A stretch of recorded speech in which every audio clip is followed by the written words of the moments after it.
Hello, chat. How is everyone this morning? Let's see here. There we go.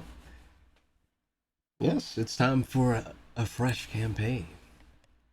As I've previously mentioned, let's see here.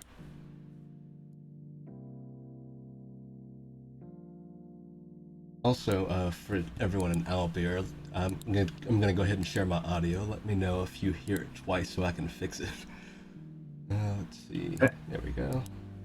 Yeah, sometimes it's weird, but it should be good. Oh, we can adjust the slider. I like that. Yep. Adjust it to your liking.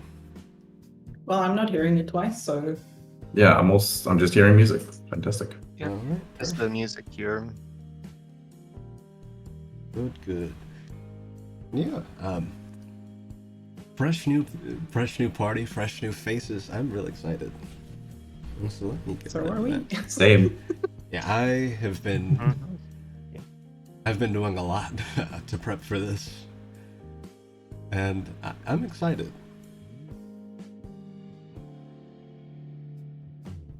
Okay, overlay looks good. Everything is looking good. If we'd like, we can go ahead and go around and everyone introduce themselves a bit. I'll just Got make a my roll way for into. initiative to do that. If you'd like, if you'd like.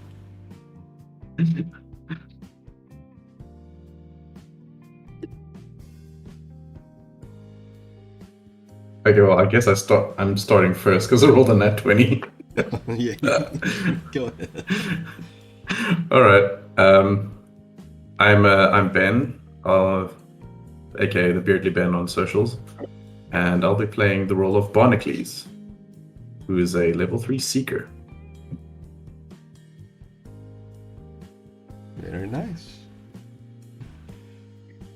Well, if you'd like to go next, I'm just gonna kind of go down on the screen, work my way around. Sure. Hi, I'm Dwarf. My real name is Danal, but you guys can call me whatever you like. Except insults.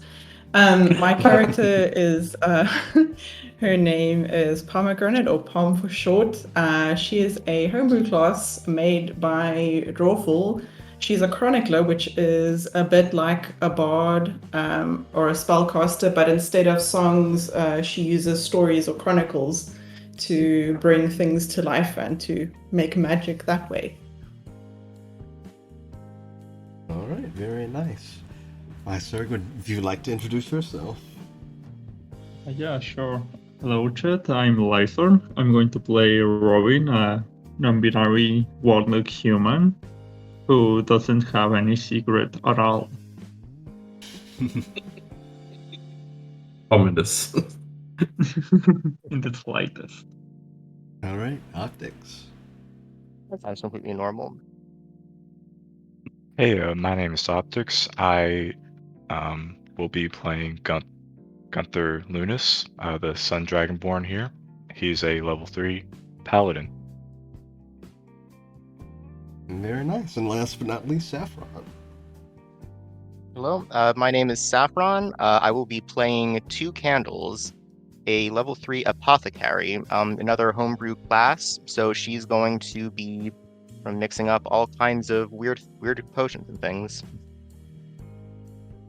Yeah.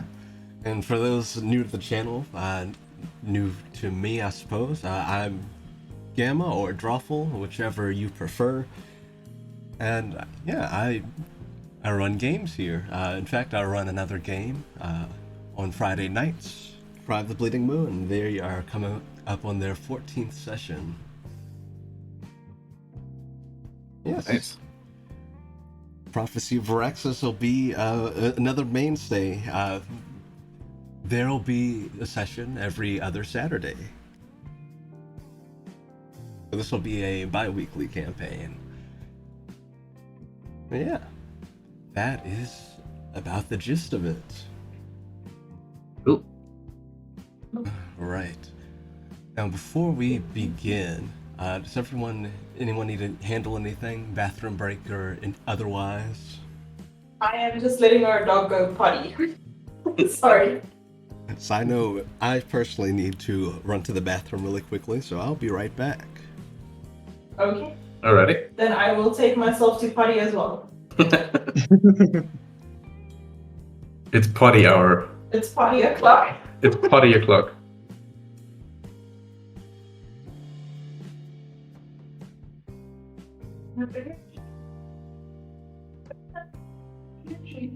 Yes. In the other tree?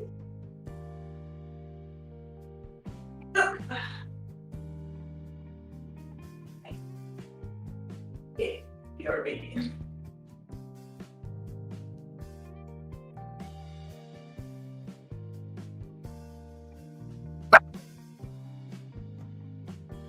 Sorry about that.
Alright, I'm back.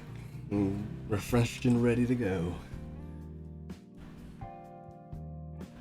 Let's see. Once everyone's back, let me know. I'm here. Alright. I'm here as well. I'm here, but I just Here. put the kettle on, but the kettle is like very close. So I might just jump up, put in some tea bags and make some tea and poof back to the mic. Okay. But I can hear everything that's happening, so you folks can go ahead and talk. Alright. Everyone else here and ready? Because if so, we're gonna go ahead and hop one in.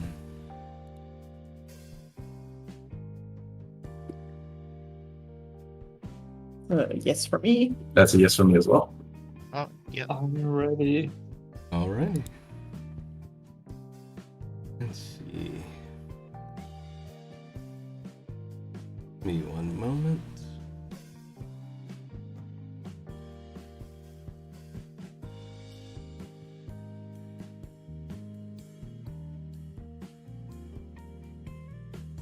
There we go. Alright. And let's go ahead and begin.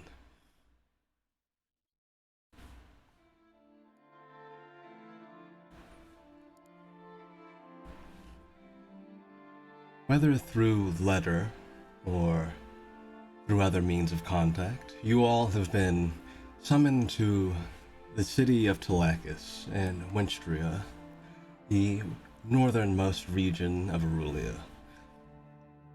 You've all been called here by a prince by the name of Yorick Cassius,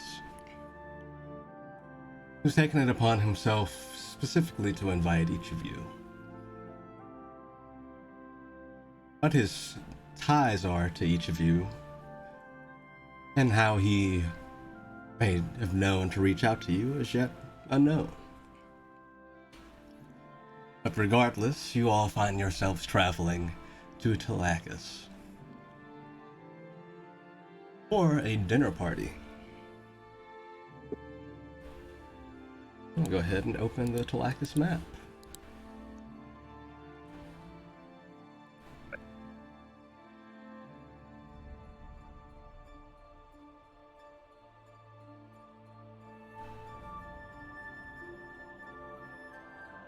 One by one, you each arrive at Elmhorn Keep, whether through a carriage ride provided by the mayor or through your own means of travel. But who would be the first to arrive at the keep?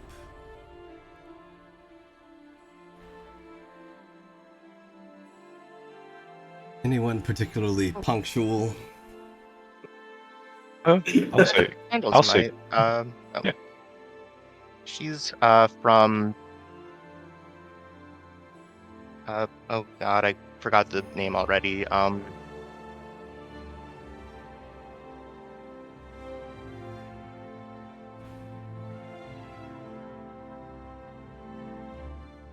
Yeah, it's the town to the southwest from Talicus, so he'd be fairly close by. All right. So you arrive in Talakis and to the keep. How do you think Candle would have arrived? Did you She would travel on foot? Did you take a carriage?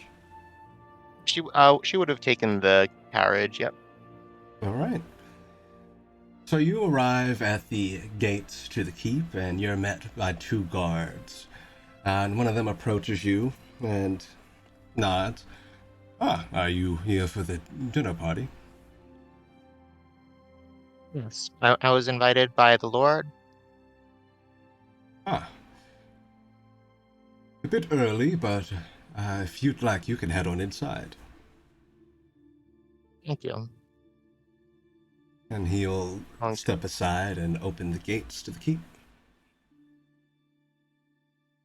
Yep. She's going to go ahead and go through, just taking a glance around the courtyard and everything, sort of seeing what it's like.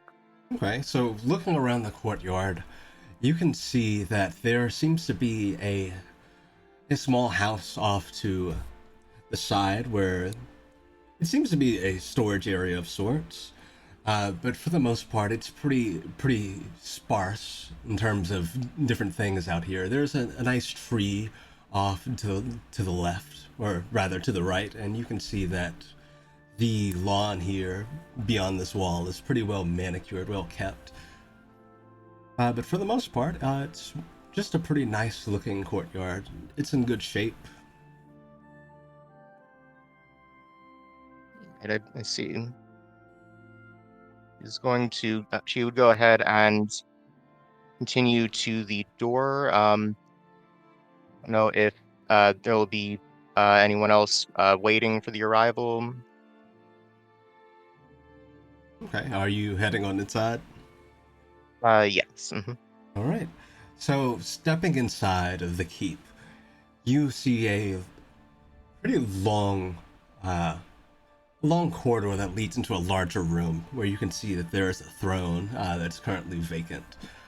Aside from that, along this corridor, you can see there are a few guards standing watch, but for the most part, there doesn't seem to be too many people around. And also to give you guys about a time period, about what time of day it is, it's around 1 p.m. at this point. Yes, as you step inside, one of the two guards standing in this corridor walks over. Ah, are you... I imagine you're here for the dinner party. If you're already checking in, I could take you to speak with the mayor or to the prince. I was told there would be some people arriving early.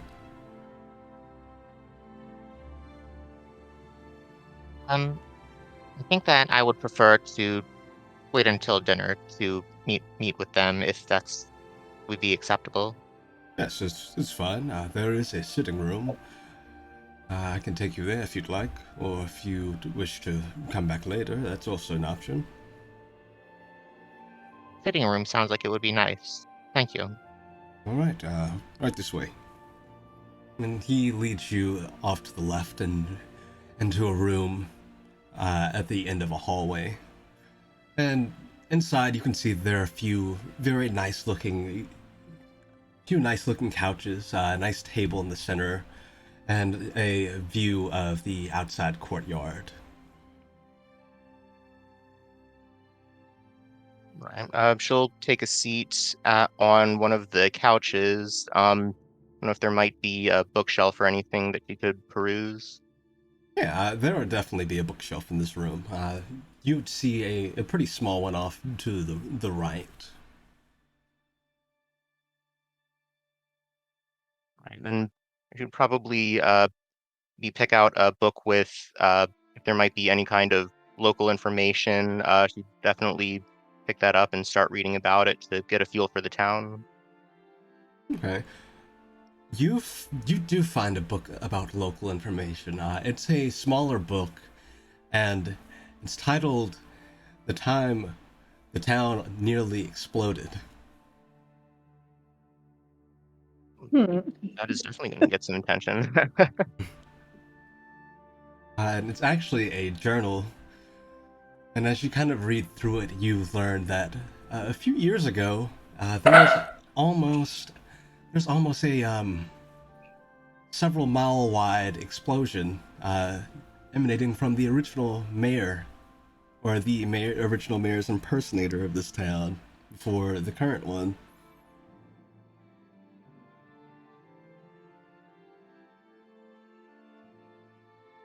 Yeah. So you just kind of reading to pass the time? Yeah. Mm-hmm. All right. Who would be next to arrive? Gunther can arrive next. All right. So similarly, you arrive outside of the keep, and you're met with the two guards. Hello. Howdy, how are you? Not bad. I suspect you're here for the dinner party. Yes, I am. I am.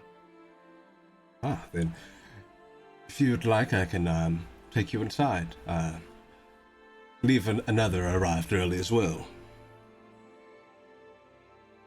Me? It's better late than never. All right, right this way. And he'll go ahead and lead you on inside. Would you like to go to the sitting room and wait there, or would you rather go and speak with the mayor or the prince?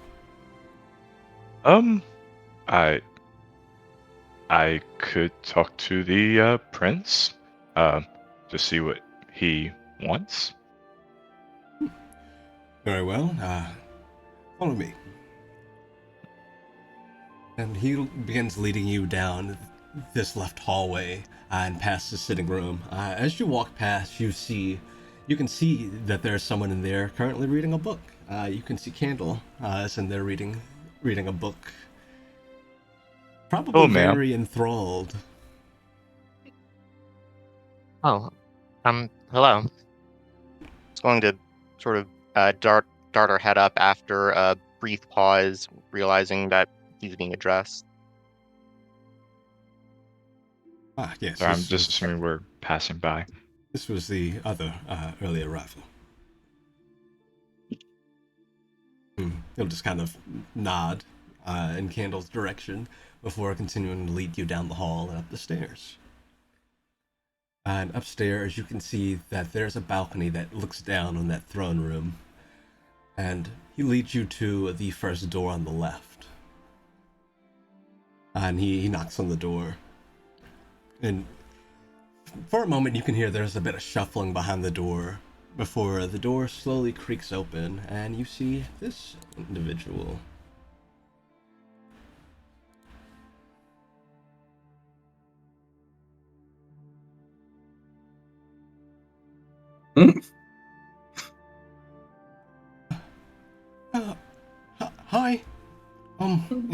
Is there something?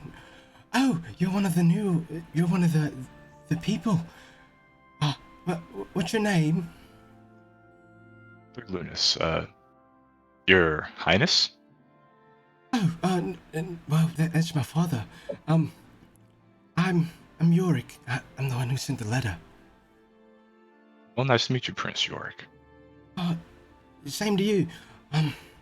Is there something you want to talk about before the dinner party? Oh, well, I just want to get to know you here, before, I guess, the dinner party tonight. Guess this is a little bit, not necessary here, but I guess just glad to be here. I want to thank you. Oh, yeah. I really need yours help with something. I could meet you in the sitting room downstairs. I'm just finishing up something. Sure. Me and another person are here. I don't know if you have other people coming. Yeah, I'm expecting a few more. Oh, marvelous! It'll be a very vivial dinner party. Yeah. Right, I'll be down soon. I shouldn't be long. All right, no problem. I will do my best to keep company happy. Thank you. And Gunther will go back to the sitting room. All right. Yeah, you step back inside, and Candle, you see Gunther enter.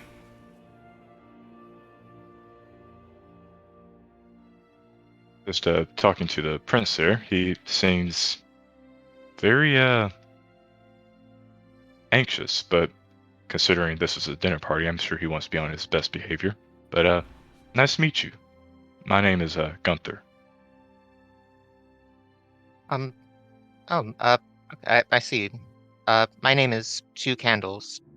You can just call me Candle. Of course. Where'd you get that book from? There's a bookshelf right over there. I thought I would try to get some information about the local area. I've never been to Talicus before. Hey, to be honest, I haven't really.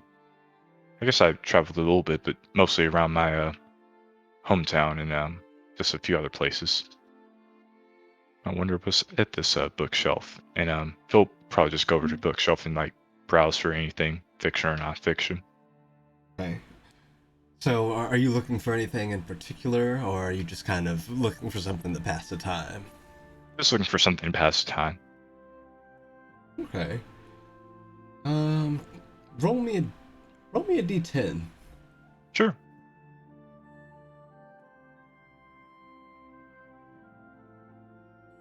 First dice roll of the evening. Yeah. And just making sure, re-rolling in Discord, or actually, hold on, just see here. You can roll however you wish. That's a 1. Ooh, very interesting. So as you peruse this shelf, you find a book titled "The Desolation of Hell." Okay.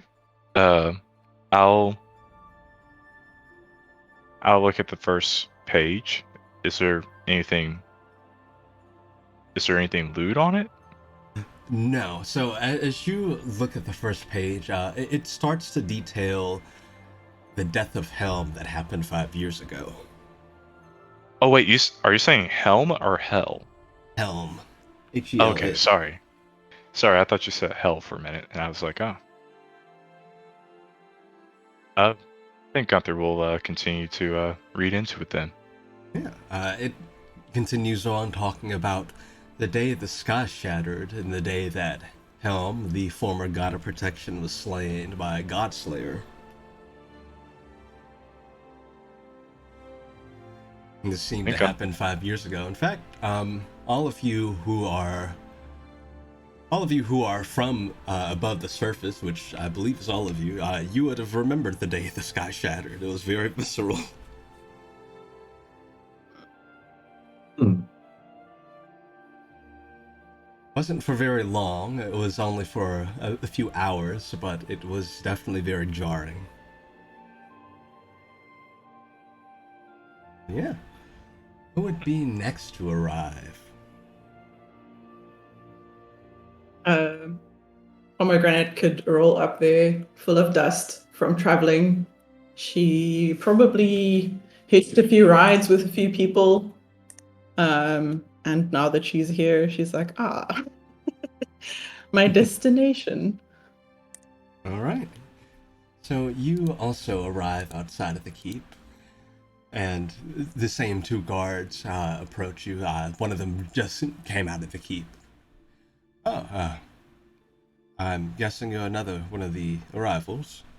Here for the dinner party, yes? There's gonna be food? Well, yes, certainly. It's Is it free? Yes. Okay, where do I go? Where do I go for this free food?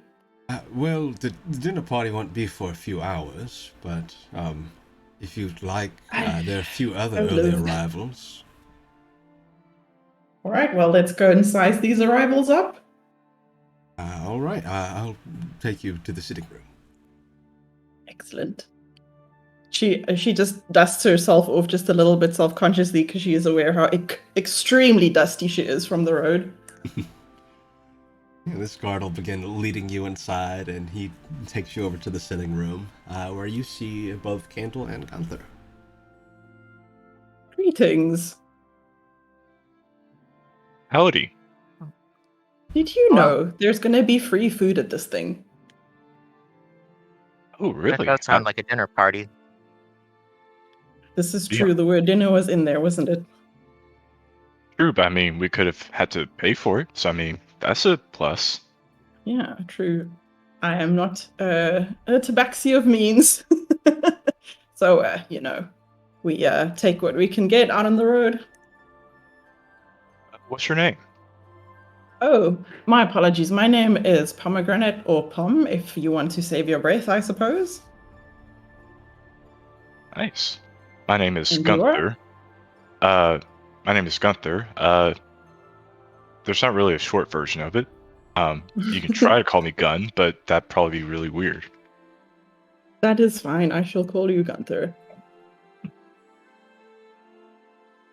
I am Two Candles. You can just call me Candle for short. Pleased to meet you, Candle. Good to meet you as well. Yeah, I'm a lot more excited about this now that I know there's going to be free food. I have to be honest. It's been a long week of travel. You not had anything to eat during that week? I mean, yes and no. No. lots of road food, dehydrated, old, preserved, very salty, dry. Oh, the only other thing I really have here right now is just some rations. So I think the dinner party would probably suit you better than the same same old. Thank you for the offer, though. I do appreciate it. Maybe you could ask them if they could give you some, I don't know, candy or immense food. I mean, I'm not starving. It's just that I'm ready for a change, culinarily speaking. It's true. It will probably be very fancy. That should be nice. Any good books on the shelf? There's the Desolation of Helm. That sounds intense. It's very intense. Definitely really love reliving this. Interesting. think. Well, I do love a good story, so This one says that this town almost exploded a few years ago. I hope that calamities the same thing abound. doesn't happen to this mayor. Yes, that would be preferable.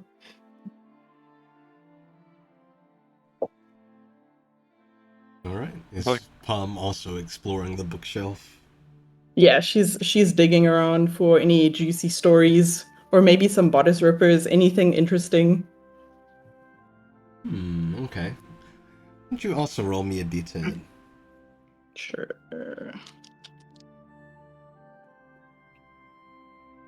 0 is a 10, right? Yes. Okay, so then 10. Ooh. So you find a story detailing the tale of the Black Flame, a story that you all would have heard at least the name of. It's something that most of you would have at least heard about. It goes into this long, detailed epic of several groups of adventurers all working to stop corruption. Ah, a classic. Yes, this is a very widespread story, and a very important one. I guess she'll brush up on that one. All right, and you also learn, essentially, to give you a rough rundown of it. You learn that the colorless flame was corrupted by a group known as first the Vanta Black Order, and then another group known as the Onyx Embassy. And they wanted to essentially corrupt this flame. But through various means, these various groups of heroes, who are referred to as the Fated Few, were able to put a stop to it and purify the flame again. Love a happy ending. Yeah. Alright, who would be next to arrive? I guess. I think. Sorry, you can go. Oh,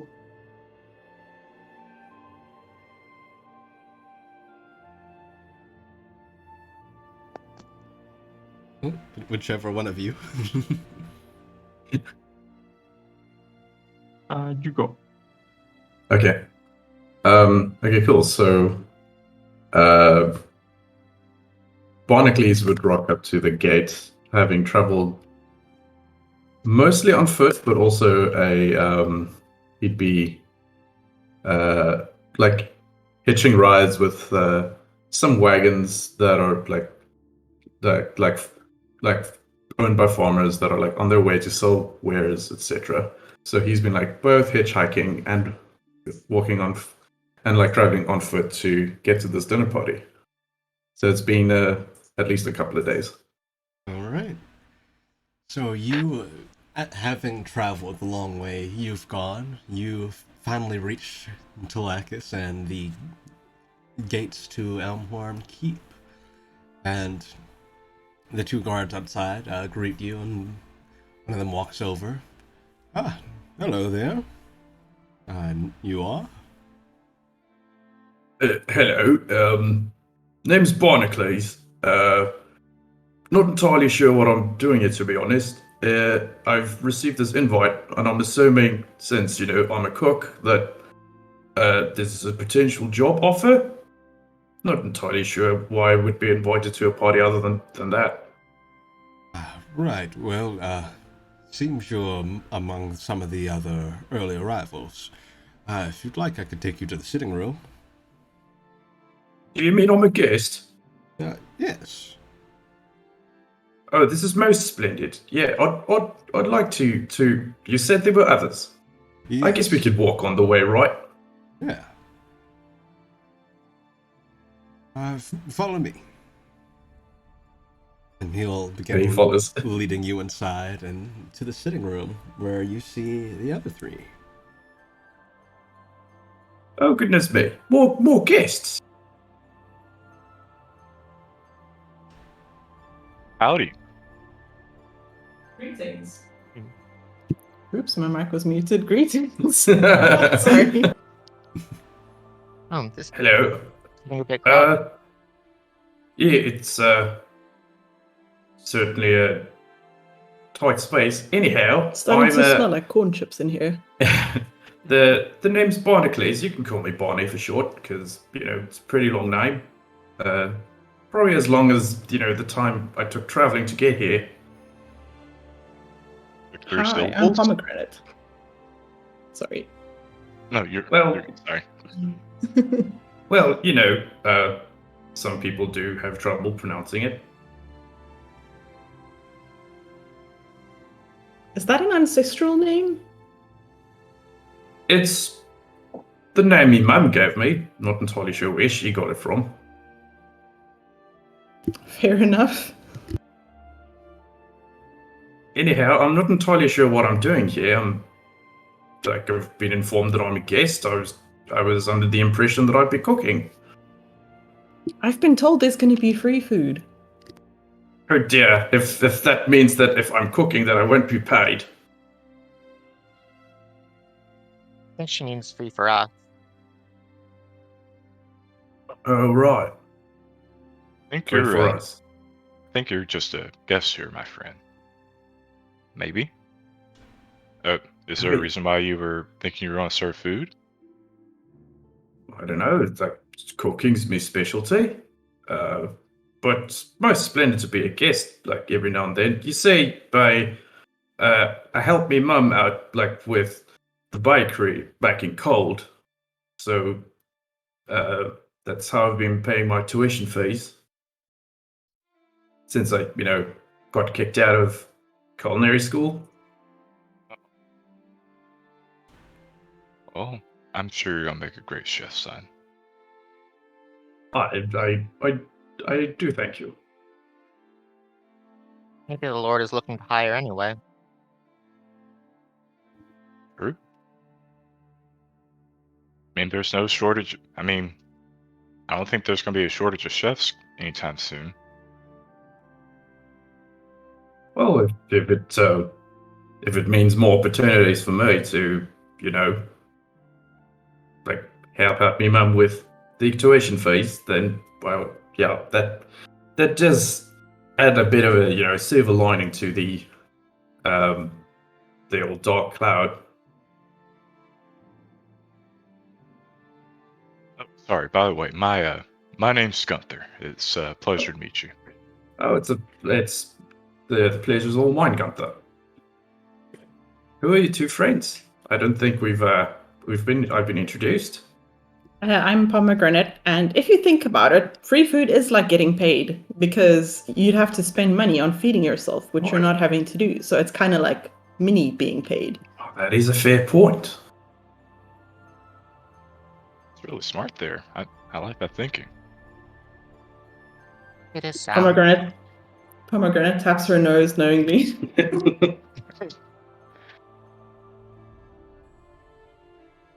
And Um, and I'm Two Candles, or just Candle for short. Why are you green?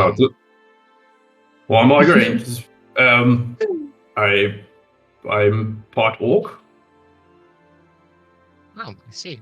See, you see, me mum's an orc. Never knew me dad, but from what she told me, he was a gnoll and a shaman, but I don't know the man. So I guess that will explain the spots and the extra hair. Fascinating.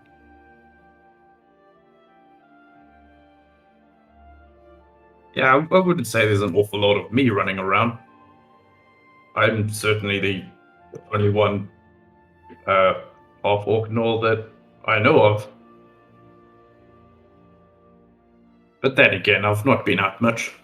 Been, living with mum like full time and baking full time is, well, it's full time. was this your first trip outside of home for you? If you put it that way, it is. If we're not counting the woods, going hunting and all that. Well, at least you're halfway there and starting to make a name for yourself. Oh, isn't that something? This is certainly the furthest from home that I've traveled.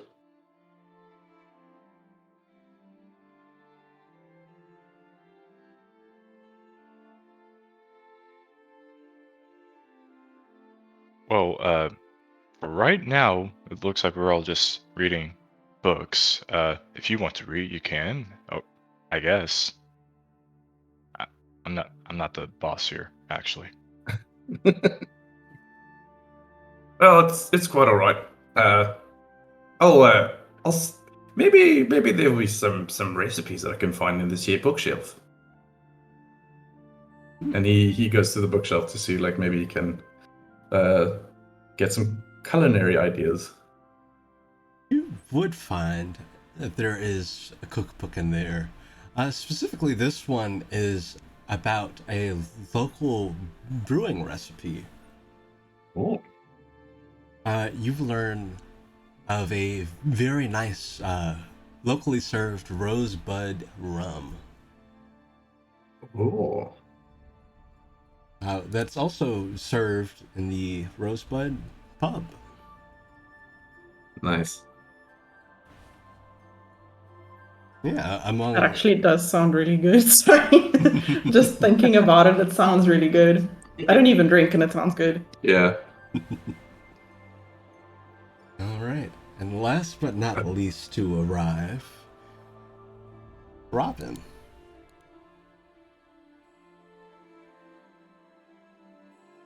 Right. I guess I arrive in a garage. All right. So you arrive and you're met by the same two guards outside of the gate. Hello. Oh, greetings. I think I was invited to a dinner party here. Yes. I think you might be one of the last early arrivals. If you'd like, I could take you inside to the sitting room. Yes, please. All right this way. Thank you. He'll lead you inside to the sitting room where everyone else is waiting. Here you are. Thank you. Greetings. Oh, hello. Oh, hello. Looks like I was the last one to arrive. Well, do you know? unless there's someone else coming after you. But then again, I'm not entirely sure how many invites were sent. Anyhow, name's Barnacles. You can just call me Barney. Oh, hi, Barnacles. I'm Robin. Yeah, Barney is fine. It's a lot of people say Barnacles instead of Barnacles. But Oh, sorry. it's fine. There's no problem whatsoever. Sorry, Barney's fine then. But please, it's really nice meeting you, Robin. Thank you. Nice to meet you, Barney. What's everyone else's names, by the way? I'm Pomegranate. You can call me Pom if you like. I'm from the east of Arosa. Where are you from? Nice to meet you, Pom. I'm from. I was born in Elgrad, but I come from Eradin in Eldanfall. That neck of the woods, huh? Yeah, pretty far. Pretty much in the south. Nice in the winter. I guess.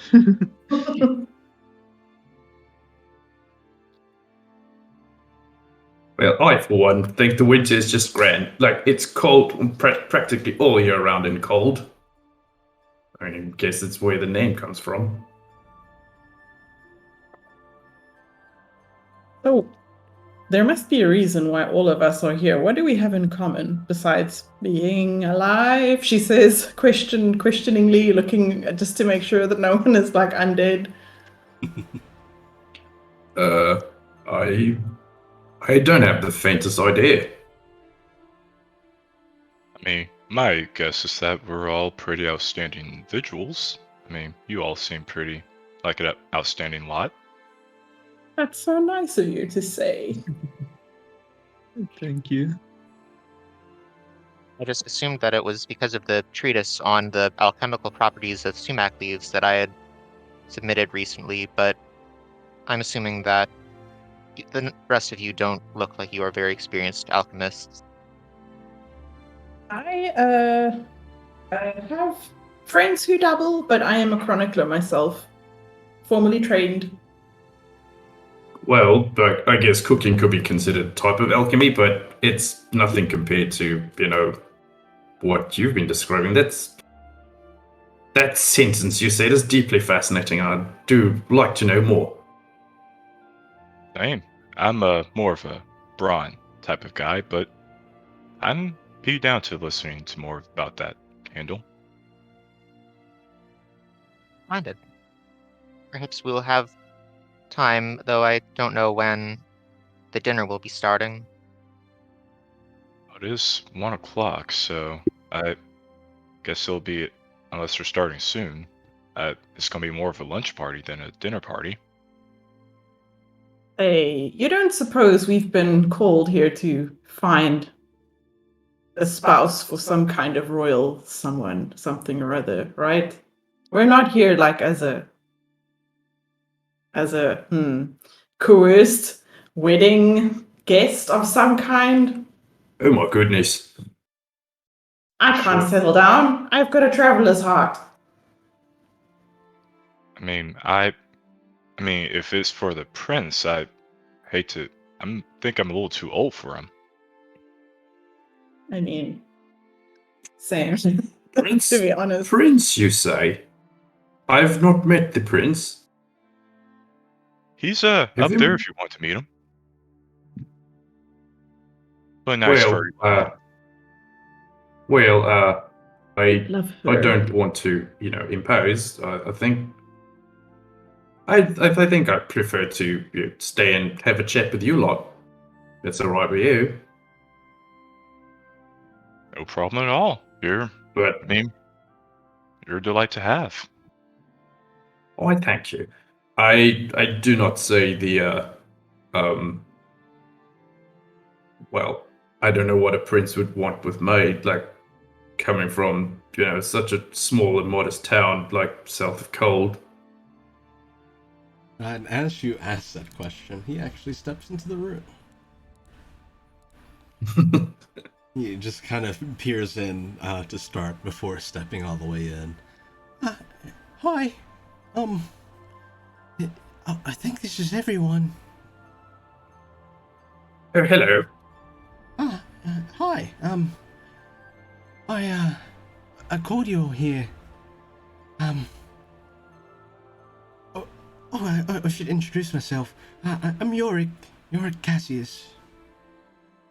Well, it's a pleasure to meet you, Yorick Cassius. I'm Barney, or short for Barnacles. Right. Pomegranate will. Sorry, go ahead. No, you're fine. Oh no, it's just she's gonna bow because she's not sure. She's never met royalty, so she's not sure what you're supposed to do. So she bows awkwardly and politely introduces herself. Greetings, I am Pomegranate.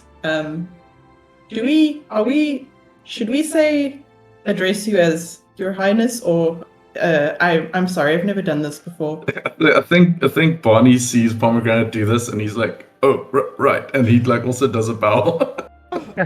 No, it's fine. You don't have to be so formal. You're just going to follow and bow as well. You can see the prince starting to blush a bit. It's fine. No, Oh no, he's so cute. just Yorick's just fine. All right then, Yorick. Well, yeah, it's nice to meet all of you. Yeah, the pleasure's all ours. Even though I don't speak for everyone. Right, Then. I called you here for, well, I know it's probably confusing, and I'm sorry, if you didn't get many details. In truth, I couldn't really tell my father. Oh, Yeah. I want to go away from here. wait, you what? Yeah. Are you unsafe? Let me close the door. And he goes over and shuts the door, and he'll sit down on one of the couches. So it's a lot.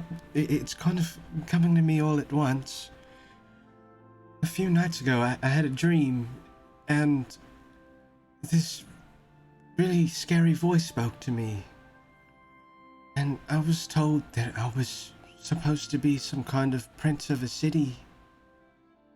A city that may have been forgotten. I don't really know. But I was shown a tapestry, and you all were in it. All of you. Interesting. Well, how about that? That's quite strange. Have you had prophetic dreams before? A few times, but nothing major. Like sometimes I'd have dreams about things, and they'd come true sometimes. Well, I think that's pretty much the boilerplate definition of a premonition or a prophecy of some kind. Maybe. If anyone would like, they can make me a history check. All right. Yeah, I will go for that. Let me just. Hey, I've got a All right, decent I got modifier for it.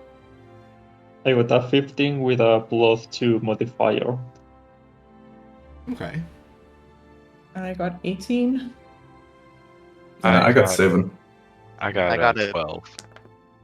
Oh, I sorry. did 19 with a +3. Wow. So for those of you with a 15 and up, you would know, based on what he's been telling you, in relation to the prophetic visions and whatnot, it's likely that he's something called a great oracle. Someone who has direct ties to the colorless flame and are able to see parts of history before they happen. I think I know what's going on here. You're a great oracle. I'm a what? Yeah, he's a what? I've never heard of that. A great He can see oracle. things. He's tied to things before they happen. And the Pretty fact that all of us nifty. exist is a pretty good indicator that his visions are accurate. Mm-hmm. A gray, Is that right? a gray oracle? Wait, that would make sense. The voice mentioned something about that. The gray oracles are connected to the flame, I think? Does that sound right? Well, that does sound mighty important. Is that right? Would we know from our history check if that's correct? Yes. So gray oracles are indeed connected to the flame. Would this be the dark, the colorless flame? Yes. Hmm. Hence the gray, the gray part of it. Yep. Yeah, initially I thought you said great, not gray. Sorry. Yeah, no, you're good. But yes, gray oracle. But Noted. I think I don't know. This is all really new to me, but what I want to get away from here is I kind of want to pursue this. It's don't get me wrong. I do like it here, well, mostly. My father's nice, but I want to see the world, you know. Ah, yes, very relatable. I too am a traveling soul. Yeah, I can understand that. I want to see the world and I want to help people. Well, Well, it that's certainly is a noble cause. Sorry. no, you're good. Well, that's all fine and dandy, but I mean, I still think that you need to let your father know before you decide on this. I'm afraid he might not let me go if I tell him. Are you in danger from your father? Yeah, you mentioned that things are mostly all right, but I don't know. Like it feels like you're not letting us in on something that could potentially mean that your life's in danger. No, he's really nice and he wouldn't ever harm me. It's just I think he might be a bit too protective of me. Maybe he's protecting you because he knows you aren't the Grey Oracle. Maybe, but I don't know how he'd know if I didn't. I mean, or maybe he's protecting you because you're his son. I mean, Yeah, I assumed as much. But I don't know. I Well- just really want to get out there. And, well, what's your age, son? I'm 18. You are an Okay. adult, technically. You're quite well filled out for an 18-year-old. Gosh, you're so beefy. Oh, thank you. I mean, to be honest, if you're that old, you are old enough to go on your own. Then again, I don't know. I just would hate for like any type of relationship between you and your father to dissolve or, I guess, You know, get bad. it's really not good to be too sheltered. I have a cousin that happened to, and let's just say it would have been better for her to know things about life before setting off on her own. Right. And I'd like to get out there. And if Well- this is really something important, then I don't want to, let it pass by. So you're asking us to escort you on your journey outwards? Is that what this is about? Oh, well, yeah, let me elaborate a bit more. Well, you all were in the tapestry, so I imagine you're all related to it too. And it seemed really important.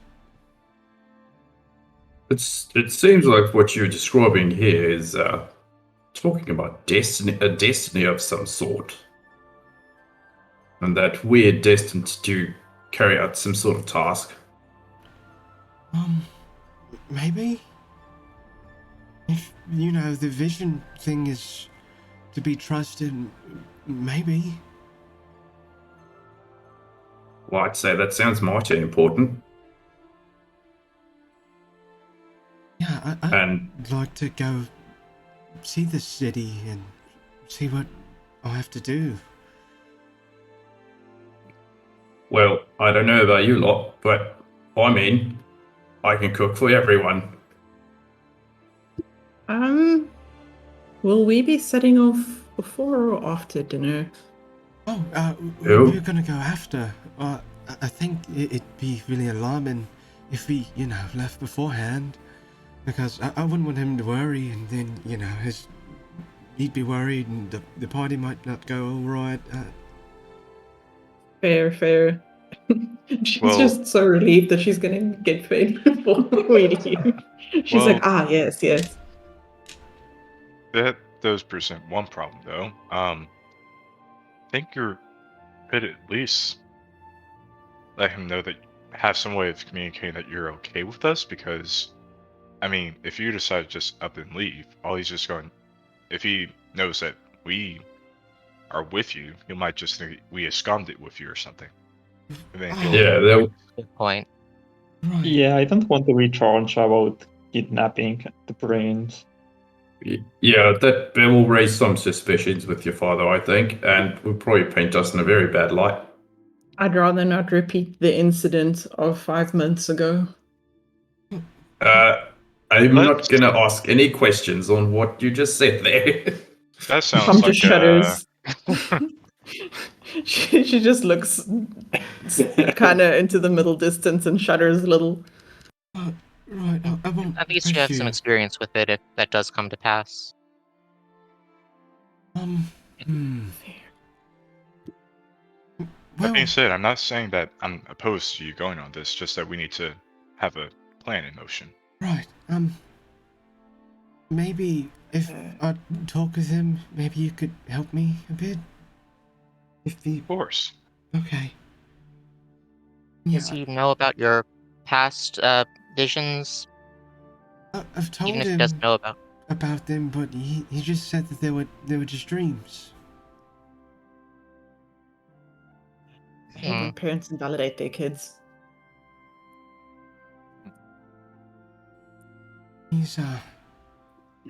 He's quite old. I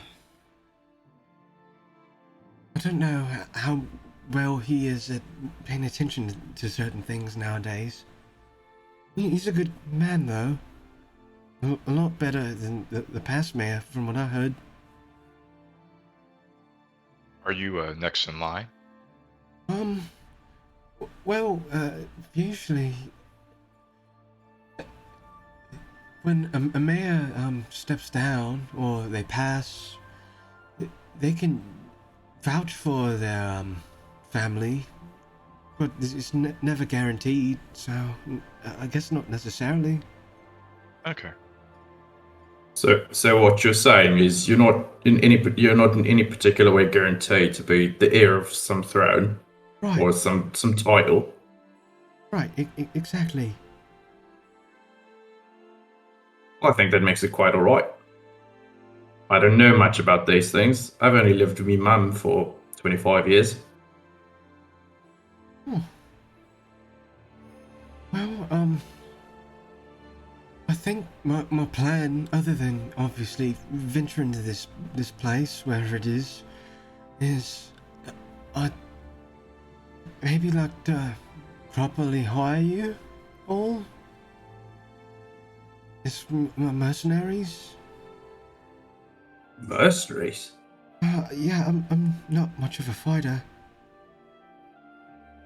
Well, you don't have to worry about that. My mum told me how to fight. I'm not Is exact. everyone here able to swing some kind of defense or weapon? Because maybe that's what we have in common. You see Barnacles like sort of just like unsheathing this massive like butcher's cleaver and it's like, well, I have this. Oh, That answers your question. that's quite large. Yeah, my mum gave it to me. It's pretty useful for cooking. Oh, Can't really swing any weapons, but I am fairly skilled with a crossbow.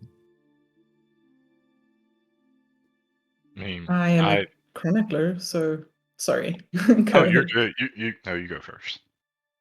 Thank you. I am a chronicler, and she sticks one hand in her cleavage and pulls out a little dagger. And I have this, but to be quite honest, I'm better at chronicling than hand to hand, but I can be useful in a pinch. Blimey. I didn't even know you had that. oh, There is much you do not know. Hurt? all right. I mean, you can just look in back. Like, I guess my sword's to my side. Like, I got this big sword here. I mean, that being said, do we really have to be mercenaries? Maybe guards would be better. Oh, yes, whatever title, I guess, would fit the best. You know, I'd like to be. You could hire me as your cook. Like, I'll make sure no one, is starving on this journey. Don't know how long or how far we'll be venturing out. Oh, that's mighty nice But- of you. Yeah, I could definitely put some of my skills to use. Yeah, That doesn't necessarily require fighting. I really want to help people, like I said. So, along the way, maybe we could spread some good. Absolutely. Like, I think fighting would be like the last thing on the list that I'd be, embroiled in. I'd prefer a much more peaceful solution if there's any conflict to, like, mitigate in any sense. Right, me as well. I'd Well, like to let's try do to some good then. talk things out before, having to pick up a sword. Right. Actually, we haven't asked. What is your fighting abilities, Prince? Well, uh, not many. I was taught how to swing a sword a bit, but I'm not the best at it. Well, at least you got me and Barclays here. I'm sure. I know that. I'm sure both of us would be happy to help you out with that. Well, thank Yeah. you. I'm assuming that thing's kind of a sword type of thing, right, Barney? Well, yeah, it's technically, I guess you could call it uh, a weapon passed down from me mum. That's like a traditional, like orcish thing to do. It is. It is. It is a great sword, after all. But if you're all on board, then that would be wonderful. I'd truly be grateful. And like I said, you all are part of the tapestry, so I'm sure there's something in it for you as well. Consider me intrigued. I am between contracts at the moment, so yeah, I have availability in my diary. I'm in. Well, if it means like getting some money back home to me mum for culinary school expenses, then count me in as well. Oh, of course. I'll be sure that you're all paid and compensated. Yeah, count me in. I'd love to see the world. You see him smile as he kind of looks around at all of you. This is great. I'll be honest. I was really nervous, but you all seem really nice. Well, That I just look pretty scary, but you don't have to worry about me. I don't think you look scary. You Well, do look very, very strong. well, I guess you're one of the few people that have said that to me. Like, people do find me intimidating in general. But, I swings and roundabouts. yeah. I try not to get intimidated by people. More so of the actions. Yeah. well, I guess should we go about setting up a plan, or proposal? I'm not really sure how we're going to tackle this whole thing here. I really think we should tell the king we are going to take Yorick into seeing the world. Yeah. Should You we know what? tell him before Perhaps the party? perhaps we can, talk to your dad about it over dinner. Oh, that might be a good idea. So, like, we have been invited after all, and it seems like the social setting in general may not be a casual chat, but might be the opportunity to bring it up. Yeah. It sounds like a good idea. and I suppose something you should know. I'm not completely defenseless, but I really don't want to use this if I don't have to. It's only for emergencies. So I've been told that it could cause really bad things to happen, possibly. So I don't want that. But this, and he holds up the talisman around his neck. This has the power to grant a wish.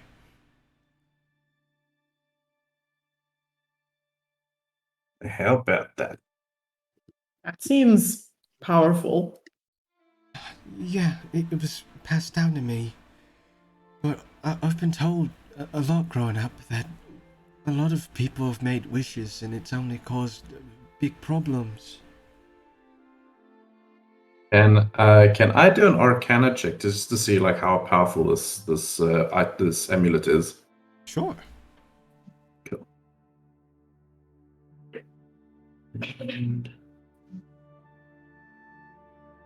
That is a 15.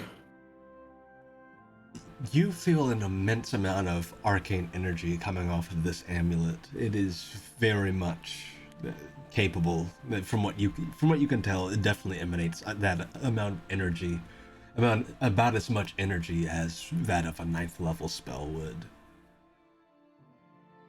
Blimey. That is a powerful amulet. Yeah, Let's hope we don't need to use it. yeah, that's my Yeah. hope as well. I've heard that wishes can do some awful things. Once one turned the sky red, it made the Archbanes angry. That sounds quite unpleasant. Goodness. And I was also told that if I make a wish, and it goes wrong, people might come after me or something. So I want to be really careful. Yeah, it seems like that's an awfully big responsibility to, bestow upon. Well, I guess not that you're incapable, but that's an awfully powerful amulet. It's just I haven't sensed like anything that magical before. Yeah, it was passed down. I'm glad my grandfather never had to use it. Let's hope we never have to use it either. Yeah. Well, I think I have something for you. I'll be right back. And he steps out of the room for a moment. What do you all think about this? Well, it's employment. Certainly is. I mean, Yeah, it's a point. I can don't understand the feeling to get out and see the world, but I don't know. I don't really want to be in charge of kidnapping the brains. Yes, this was my thought too. If we do not tell the king, or if the prince doesn't tell the king, then it could look really bad Yeah, if we that- abscond with him, you know? yeah, that would make the situation way worse for sure. Hmm. Well, I'm looking forward to earning a decent wage again. I am very tired of road rations. I can't say that I'm thrilled to be adventuring, but it sounds like we've been called to this, and I can put my skills to good use on the journey, I'm sure. For sure. Yeah, I'll make sure that no one gets to, have to rely on rations all the time. You're speaking my language. My language is food, and food is good. After But yeah, a like- moment, the door opens and he steps back in holding a chest and sets it down on the floor. So, if everyone's on board, I'd like to pay you up front, especially, if you want to make preparations. Japers. I love this type of client. Don't think I've ever been paid up front before. You need to work on being more assertive. Well, my mum runs her bakery, so it's not like that I have any say in the business side of things. Well, here, this is for each of you. And he opens the chest, and inside are several satchels, and he hands them out. So you each get 20 platinum pieces. Whoa. Wow. Oh wow. How much danger did you say we were going to be in? Well, I don't know. I do know that this city is below the surface. It's in the Geridian Fold.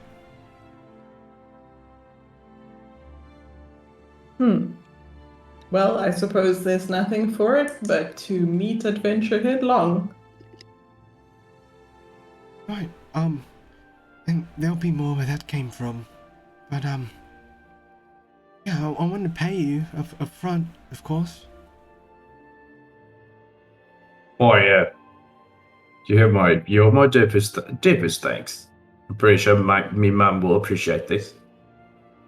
Oh, that's good to hear. And yes, 20 platinum is 200 gold pieces. Shall we add it to the party fund? That is each. You each get that much. Each. Okay, then I'll just add it to my sheet. Yeah, it seems makes sense for just money makes sense to split that up. I think the party fund would probably be like any items particularly. Sure. It'll be a while before the dinner party, so if you want to go around town, make any preparations, feel free. How about you show us around? Like, I've never been here. In fact, I've never left home. So it would be quite nice to get to know a little bit more about the place and have someone show us the sights. Oh, Give us a tour. Sure. Right, let me get my traveling shoes. I'll be right back. And he'll take the empty chest and come back a few moments later, ready to go out. Is he wearing Birkenstocks? He has on these short, like ankle-length leather boots. Okay, a practical boy. Yeah, he'll look at all of you and he'll lead you all outside. Cool.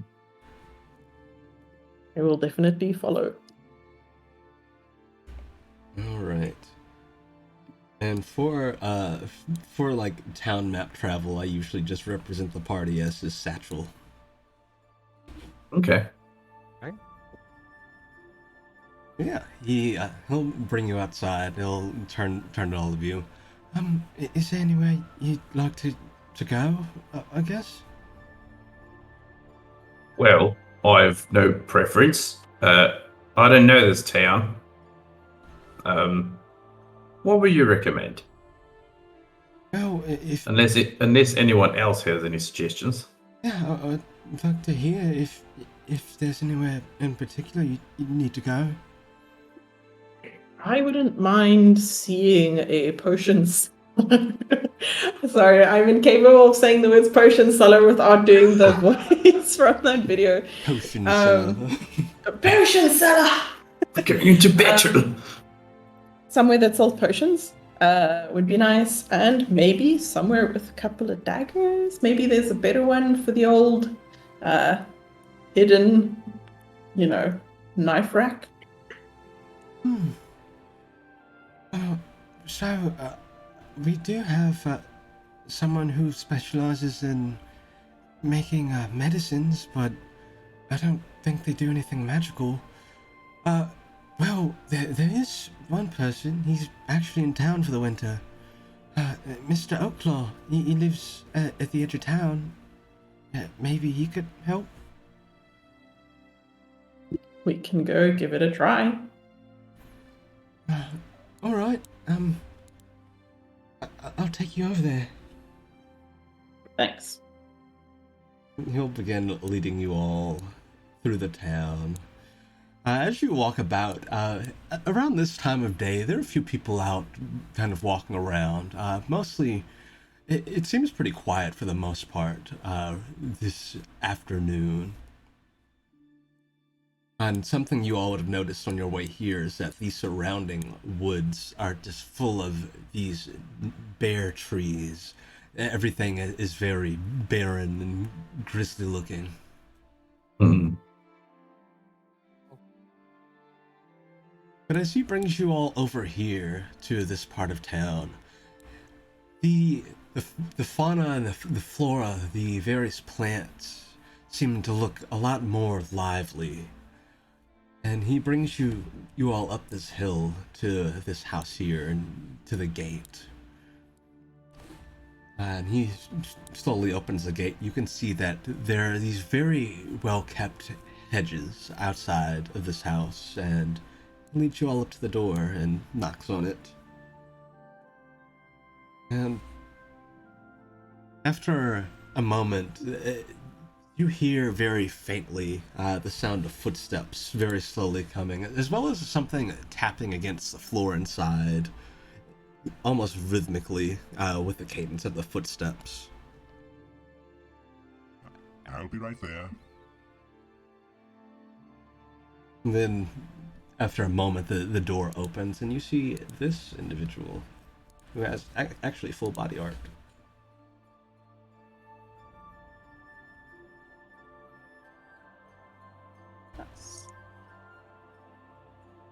Ah, yes, oh, the prince, and friends? Yes, I, Mr. Outlaw,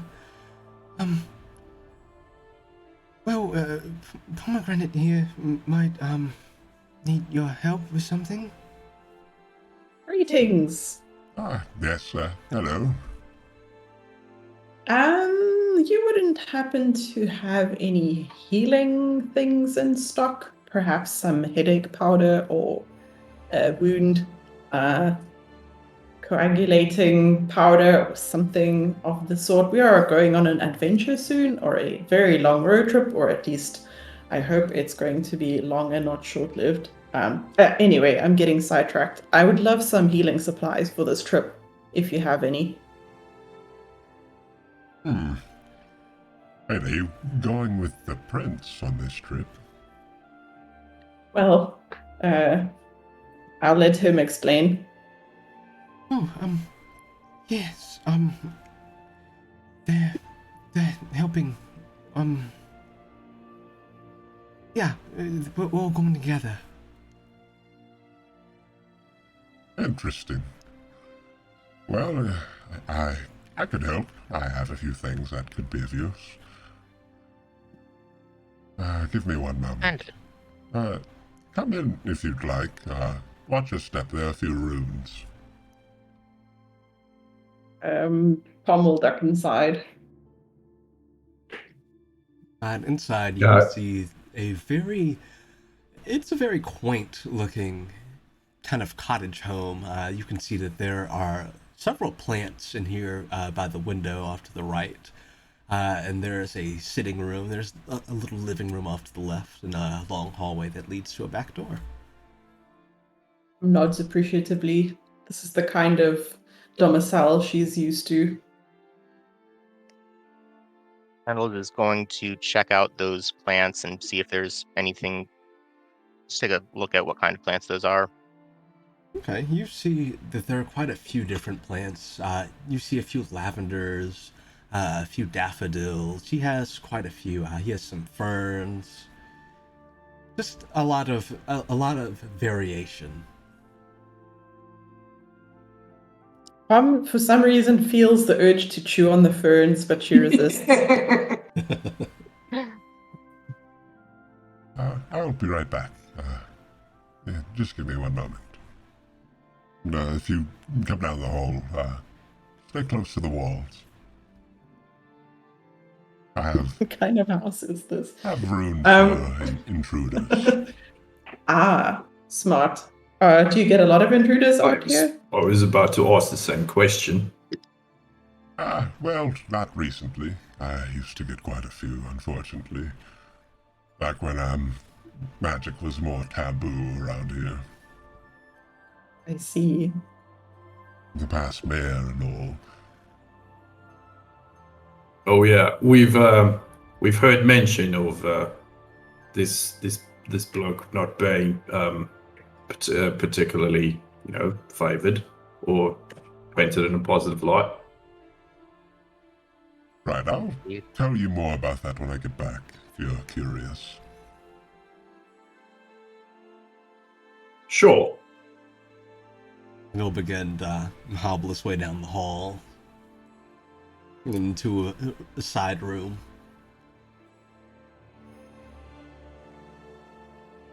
Yeah, that's it's Mr. Outlaw. He's very nice. He's usually away. He's a professor, actually, for druid studies. And he's a gnoll, right? Yeah. I'm a bit of a fascination with gnolls. Me being part gnoll, I don't know anything about my heritage. Maybe I could ask him a few questions about that. Yeah, maybe he has some answers for you. It's just like, I've been raised orc all my life. That part of my identity I've never really, learnt about. You say I never knew me dad. Really? Mum said he was not particularly interested in raising a family. I'm not gonna hold it against you or anything. I don't know the man, but there's that. Oh, well, I'm sorry to hear. That's quite all right. Made it this far without a dad. It can't be too bad, right? Yeah. I have a similar situation. My mom passed away when I was about maybe 3 years old. Oh, my condolences. I'm really sorry to hear that. It's all right. Fortunate. My dad's taking good care of me.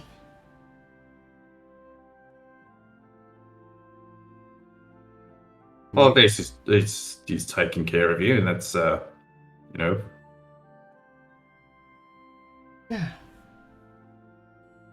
A moment later, you begin to hear him hobbling his way back down the hall, and he makes his way back over to you all. Right, it was you that needed the solves, was it? Yes, indeed. Well, here are a few, and these should also be useful. I've gathered a few that you all could use. Sure you could all make use of them. And he sets out a case of several potions of healing. nice. There are a total of 8 of them. I'm assuming this is the standard, the common one. Was the These would heal you for 44 plus 4. Okay. They're just regular old healing potions. Yep. okay? 8 of them, you said. Yep. That means Like we each would get one, and there'll be 3 left. yeah. So we can add like 3. We can add like the remaining 3, like maybe in like as a general sort of like reserve for the party if someone Who needs it? doesn't have a healing, self-healing of some kind? I don't Because I have don't- self really. I don't think I have either. I actually have a healing powder ability, so I can use. So I have that to use as well. Yeah, I could Okay. lay on hands, so I think I'm good. Okay, All right, you're paladin. So then, can I then take another potion? By all means. Okay, I will add that to my equipment. Thank you. What do we owe you? Oh, me? Nothing. Yes. What? Uh, Why? it's quite all right. I have plenty. I mean, that's very kind of you. I do Yes. appreciate it, but I'm just not used to being given free potions. Yeah, that's awfully generous. Thank you. I do a bit of alchemy dabbling in my spare time. By the way, you wouldn't happen to have any reagents I might be able to purchase? Be very curious to see what the local flora, what can be done with it. Well, if you're looking for some reagents, I could definitely offer you a bit. I've got quite a few plants, so if you're looking for anything in particular, take what you please. I didn't know you had a Fine. dog. Where is it? I want to pet it.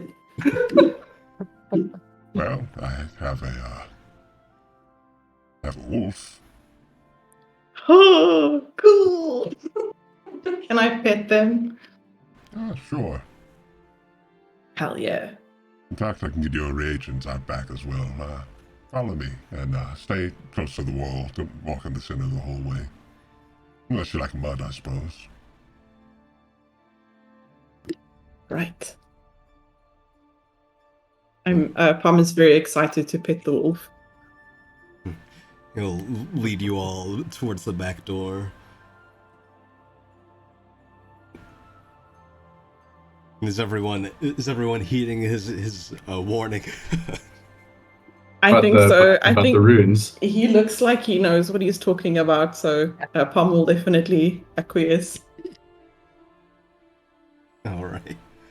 So he. I think Barney will probably sense black magic, so I think he'll probably know of. He'll probably know better not to like disturb any ruins.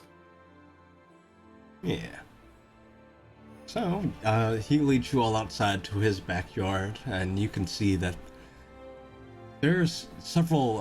There are two very nice flower beds. There are various different plants growing, and napping in the middle of the backyard, you see that there is a wolf. It appears to be ethereal. You can see through it. It's kind of this emerald green. Wow. Blimey. What's their name? That one's green too. This is Viridian. Brilliant. I love it. Hi. She starts doing the baby talk voice that you do when you see an animal you really like and you want to pet it. So the wolf kind of looks over and very slowly gets up and sees that there are several people. Oh, hi. Should I play dead? Palm will play dead. Are you okay?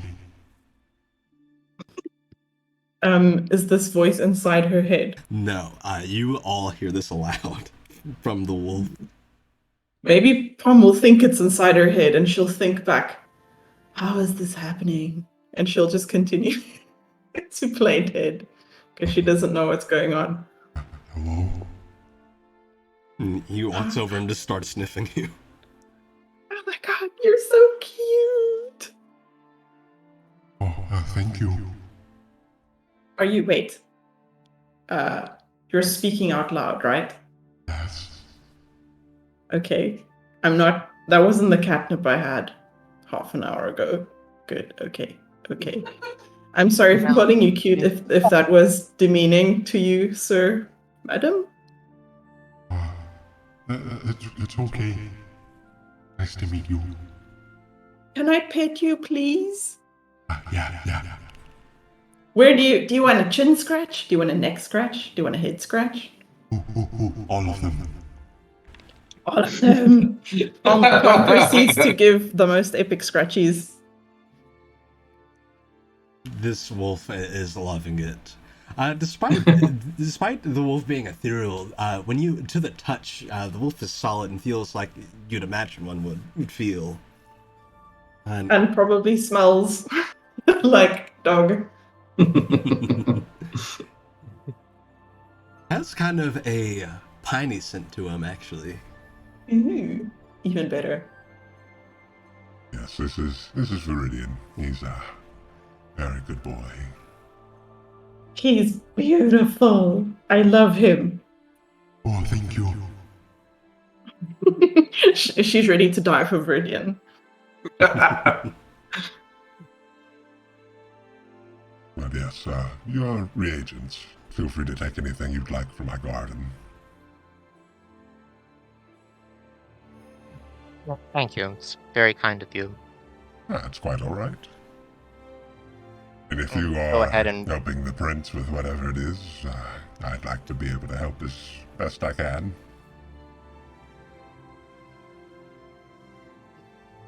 go ahead and just sort of look over some of the plants that probably admire some of the more familiar ones, and anything that she hasn't seen before, she's going to gather a sample of. Okay. Now you find a few more common plants. You find some like recreational drugs as well. Very commonly, you find a plant called canis root, which is essentially about as common as tobacco is in our world. It is the equivalent. This very sweet, aromatic, kind of smells like molasses kind of plant. It's usually smoked in pipes. Yeah, you find a few very nice common plants, and you find some more exotic ones as well.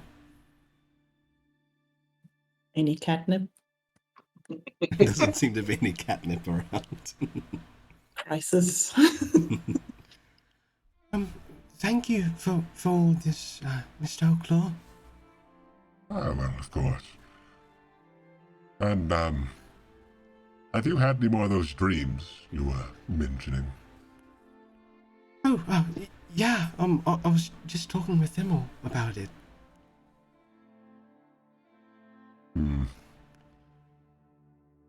Yeah, right. Apparently, according to your highness right here, I'm still very getting used to all of this royalty. It's not like we see it back home in cold. That's besides the point. Apparently, we've been a part of this vision. We're on some sort of tapestry that he's observed, at least according to his record of what he's seen. It's starting to jog my memory now. He did mention seeing some interesting folk. I'd say that you sound about how he described them to me. Yeah, when I saw the vision, they were all part of the tapestry as well. Well, could be definitely worth pursuing, I think. Visions aren't something that come without coincidence, usually. Yeah, it sounds pretty prophetic to me. I don't know much about premonitions, but these visions do seem important. Well, anything else I can help you all with? Actually, I have a question. Sure, what's your question? Probably noticed that I have similar spots that you do. I'm part Knoll. However, I know nothing about my heritage. I was raised mostly Orc. Don't know me dad at all. But, swings and roundabouts. But I am. I mean, let's just say I'm interested to know more about that side of my identity. Hang on, are you asking him if he's your father? It's not what I'm implying, but Okay, just he making might know of me, Dad. Sadly, don't have a name to go by. That's what I was going to ask, but, Yeah, have any ideas what it looked like? No idea. He left before I was born. However, Mum did mention that. Mum doesn't talk an awful lot about him, to be quite honest. I think she might have been heartbroken by the man, but she did mention that he was a shaman. Probably where I got a bit of me magic from. I'll definitely look into it. That's interesting. I could write to me mum and ask for more details, but that might take a while. Yeah, what's your mother's name? Sorry, I'm just gonna go back to my notes again. You're good. looks at his writing on his palm. Mum's name is Guinevere. We stay in a village just south of Cold. Southeast of Cold, I should add. Yeah, I'll definitely look into that for you. I'd be interested if I were in your position, I think. Right. It's an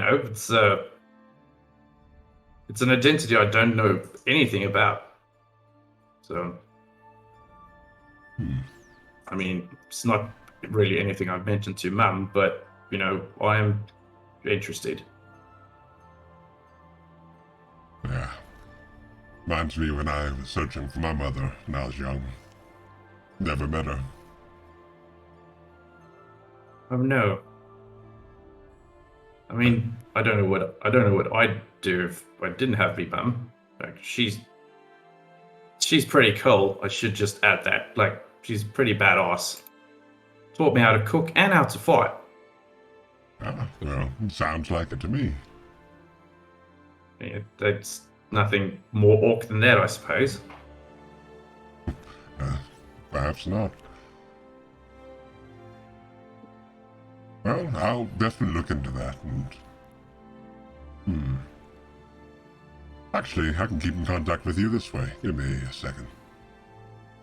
And he goes over to a bench he has sitting out here in the backyard and picks up a stone and taps his staff to it and brings it over to you. Yeah. Oh, cool. This is a sending stone. If you need to talk to me about anything, or if I come across any information, I'll speak to you through this. Thank you. I really appreciate this. This means a lot. Of course. Well, anything else I can help any of you with?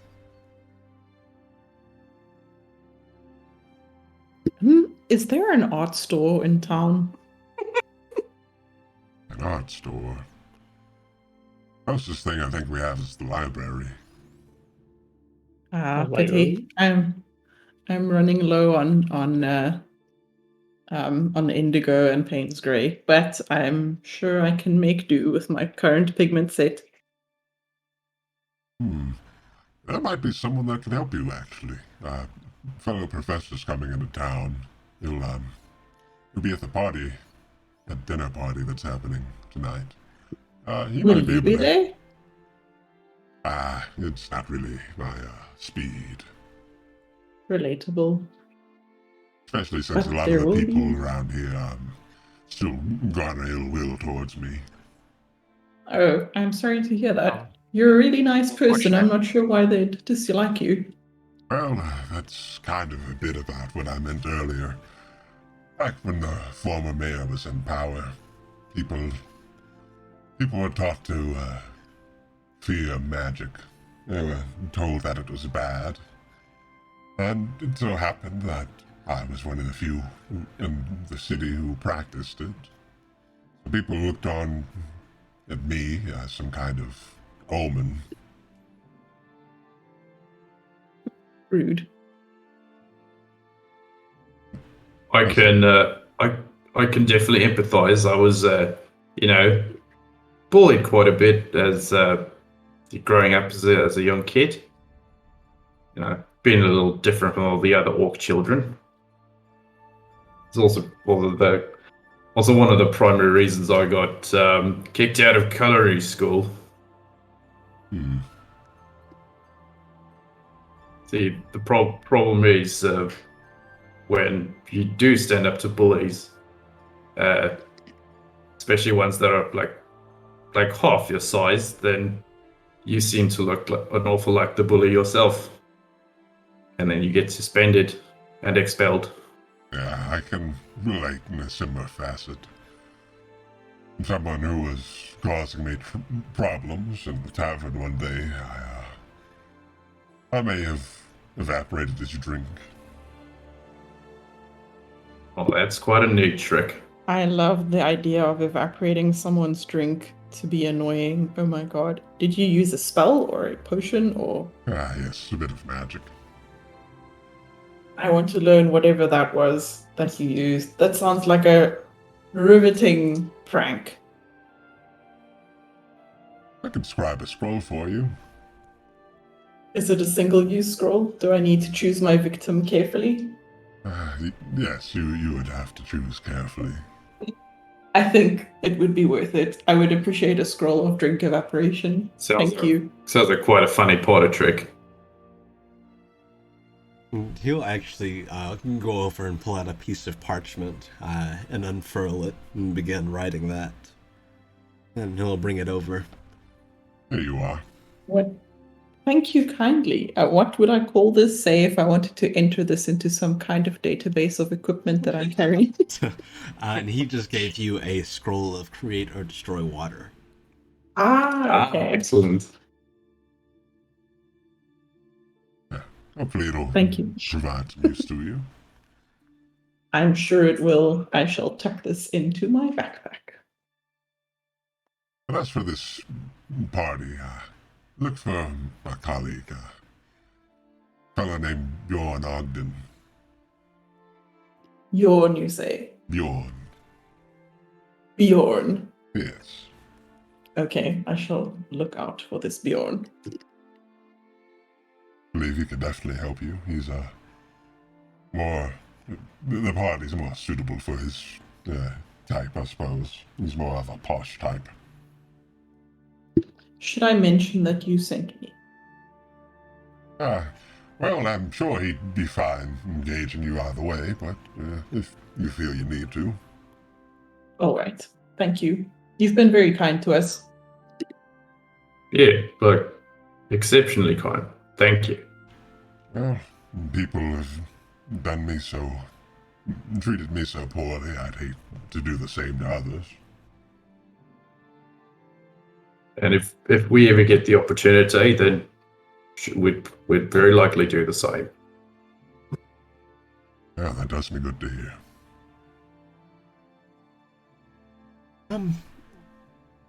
Before we go, I had a question. So, you said you didn't know your father, right, Barney? That's right. Never knew me dad. Where did you go to your school? Let me look at my notes again. um, okay. Well, see, Mum enrolled me in Cragvale Culinary School. It's quite a posh school there. It's quite nice, actually. Not in, not entirely sure how she came of it, but she definitely seemed like this would be like the ideal fit for someone of my skill level and of maybe learning like quite a thing or two. See, I'd I'd, I'd love to own an establishment of myself. Um, and from what I've heard, that a lot of the alumni from Cragvale do seem to get into that sort of thing. Cragvale. That's interesting. You wouldn't happen to have met the mayor there while you were in Cragvale? Can't say I have. Only I've only really like focused on my cooking, and to be fair, I've not finished my studies. I barely finished the second quarter before I got expelled. Maybe we should try and get you in touch with him. He's also a gnoll, and he might know a thing or two as well. He has pretty big outreach. And named Targray. That might be grand. I'll see if I can get in touch with him.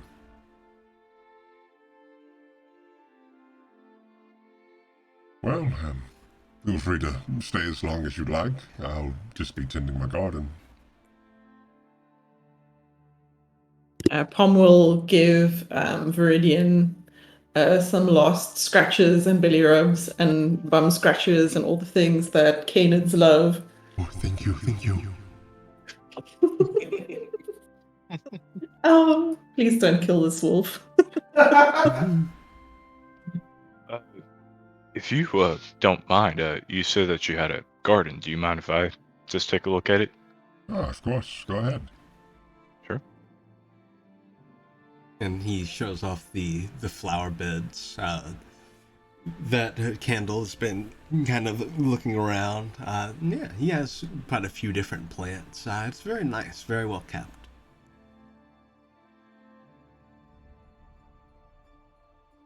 Hey, Gunther's kind of vibing in there for up until people are ready to leave.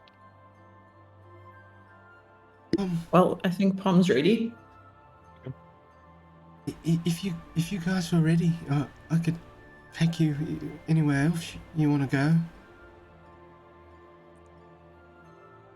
I have no immediate plans.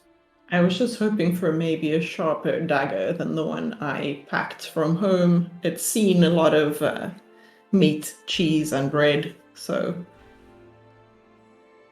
Oh, if you're looking for weaponry, I'd go by Irene's. She's a blacksmith. Nice. We'll check her out.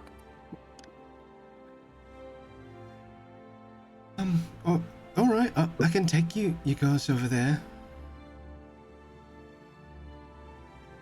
We Sure. appreciate that, thanks. All right. Well, thank you, Mr. Oaklaw. It was good seeing you. Oh, of course, it's nice to meet all of you. The pleasure's all mine. Well, Again, thanks for all your aid. of course. Well, safe travels to you. You as well. Thank you. You as well. Oh, goodbye, Viridian. You're such a good boy. Goodbye.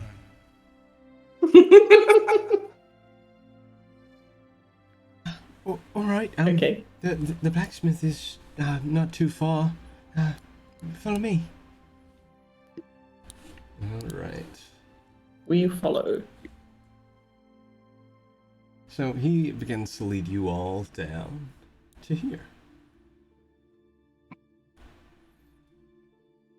And as you're walking, as you start to near the forge, you can hear the sound of metal on metal getting louder as it kind of echoes about the nearby neighborhood.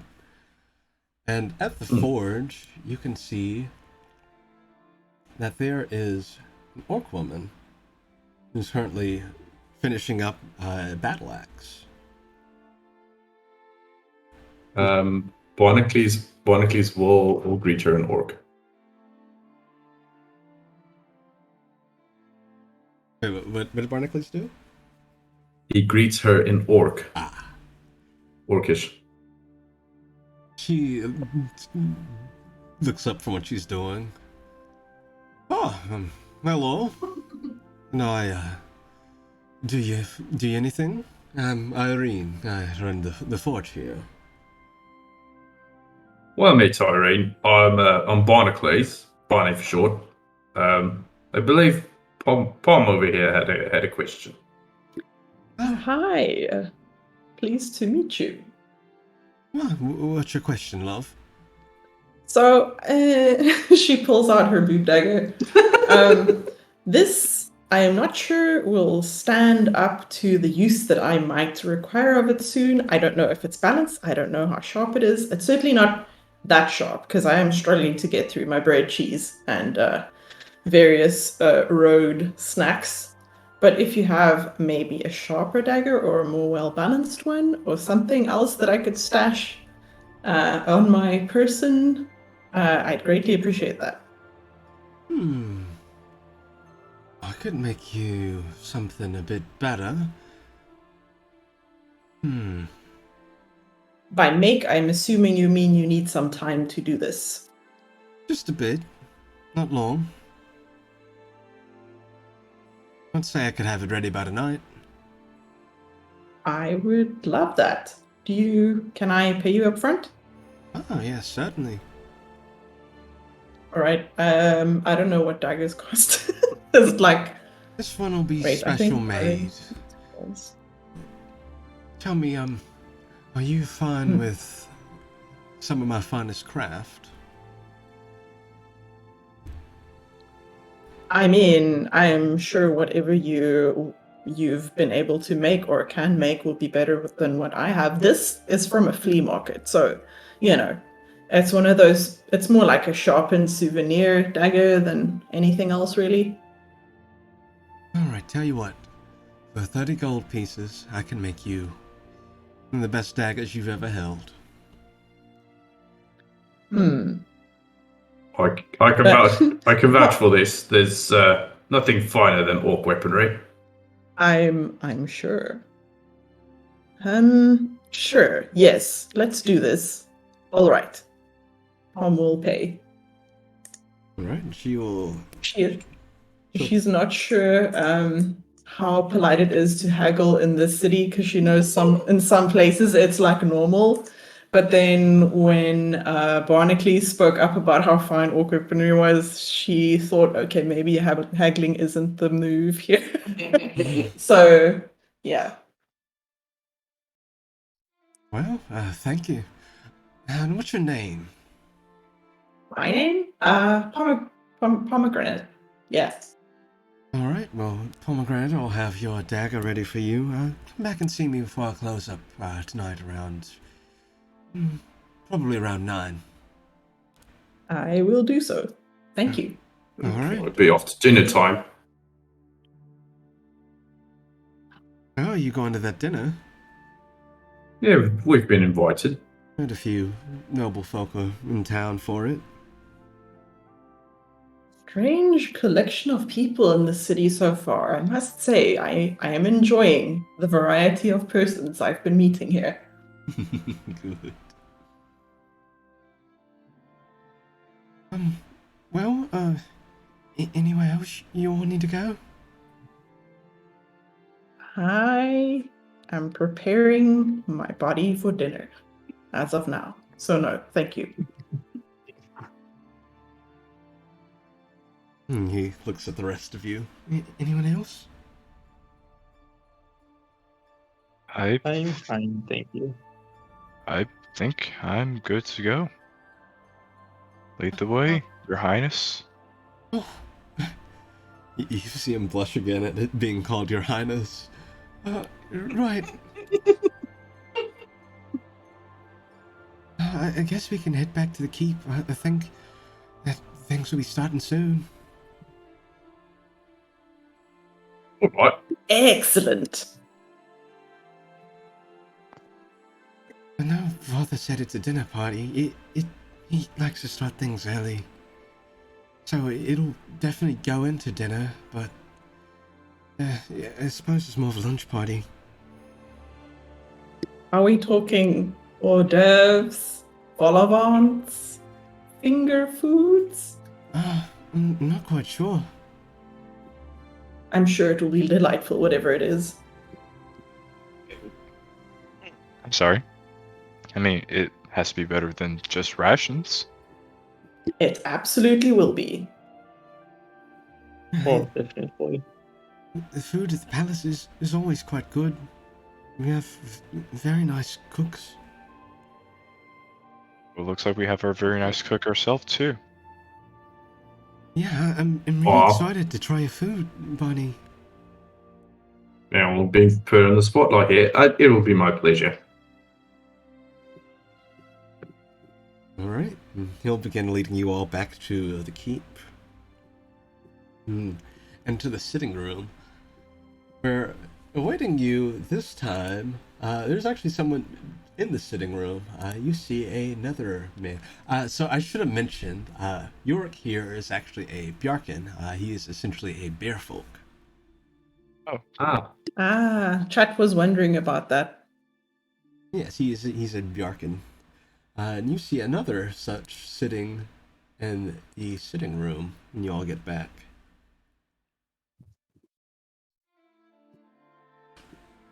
Much older gentleman.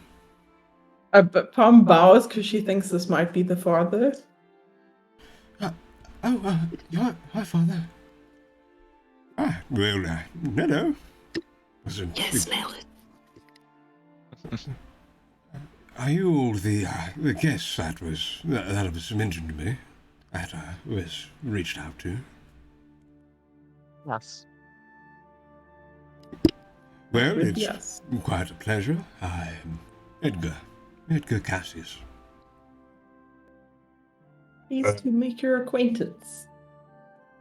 Yours Yes, as well. Pleased to meet you, Your Majesty. I'm sorry, I do not know an awful lot about royalty. I think you're right on this one, this time. He bows. Well, I certainly I appreciate the formalities. But yes, I was wondering, how do you know my son?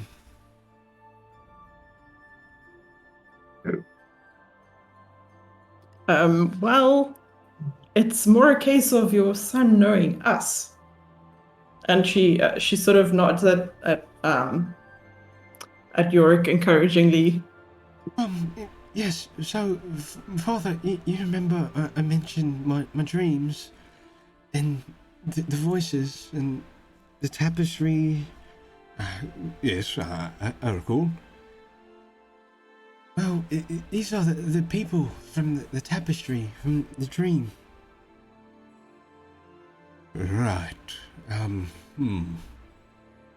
So you saw these folk in this dream of yours, and you reached out to them and had them venture here? Yes. Right. Jim struck his beard for a moment. He kind of looks you all over. So, what do you all think of this this dream? Any thoughts? Well, it does seem to me, does seem fairly important and quite prophetic. I don't know or know an awful lot about, say, dreams, premonitions, whatever they be. But if it means the betterment of this kingdom, then I can lend my help in whatever means necessary. Even if it means, cooking meals for everyone present here. I'm a pretty capable cook. I may not have graduated from the academy, but I'm still quite capable and skilled. See, my mum taught me everything. My mum's pretty good. Make a persuasion check. Oh yeah. Here we go. Can I help by chiming in Sure. and saying, as someone who chronicles for a living, I know the power of a narrative that comes to life. This feels important and somehow right. It feels right to be here with you, with all of you. All right, yeah. It'll give him the help action. So yeah, go ahead and roll that advantage. Okay. It helped a little bit. The final roll was a 12. 12 total. 12 total, yeah. I've got no modifiers on persuasion. So, am I misunderstanding? So, you all planning on going out? Is it? Somewhere? Yes, Father. I want to see what's out there, and I want to go and see what the prophecy is. This tapestry.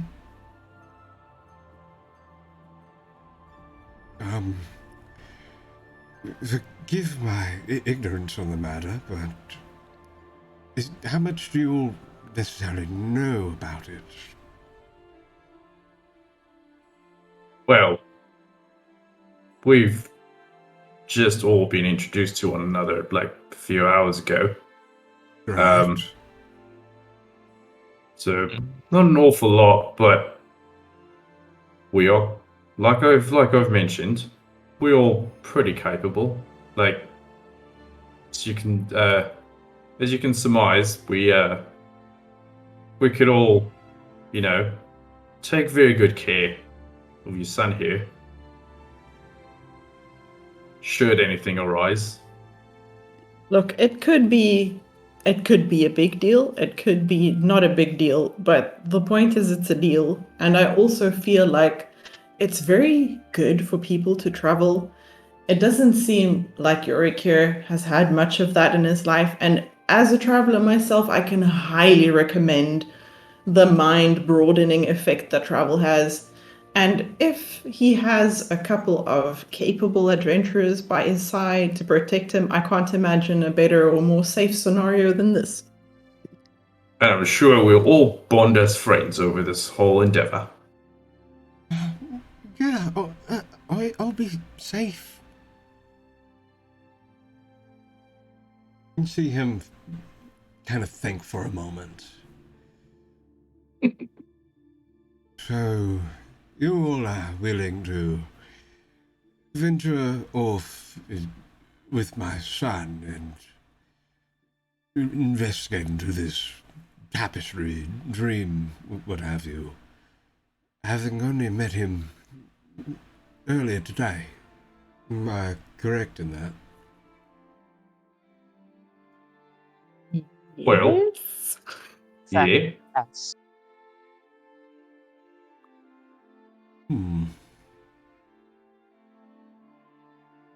I just Honestly, have my suspicions about things like this. if it would, I'm sorry to interrupt, but Go on. would it be maybe we can make a compromise of some sort? What did you have in mind? Your son seems to be really interested in this prophecy, and I think that if he feels like calling, he should go about with it.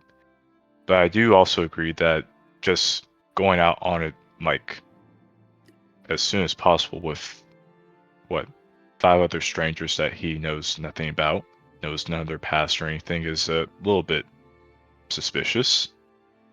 Maybe, and if you're okay with this, Prince York, maybe having us stay a week here at least to better get to know each other. I know people don't like icebreakers, but I agree. That could be a great way to get to know one another. plus, if you truly want to make sure that we are at least capable of protecting your son, you can test us anytime. Also, I know a couple of cracker stories, really good ones. I could entertain at dinners. This is a lot to take in. But And you I don't have. believe sorry. that's not a bad idea. Not adverse to the idea of you all staying here and perhaps just getting to know one another a bit better. Think that's unreasonable?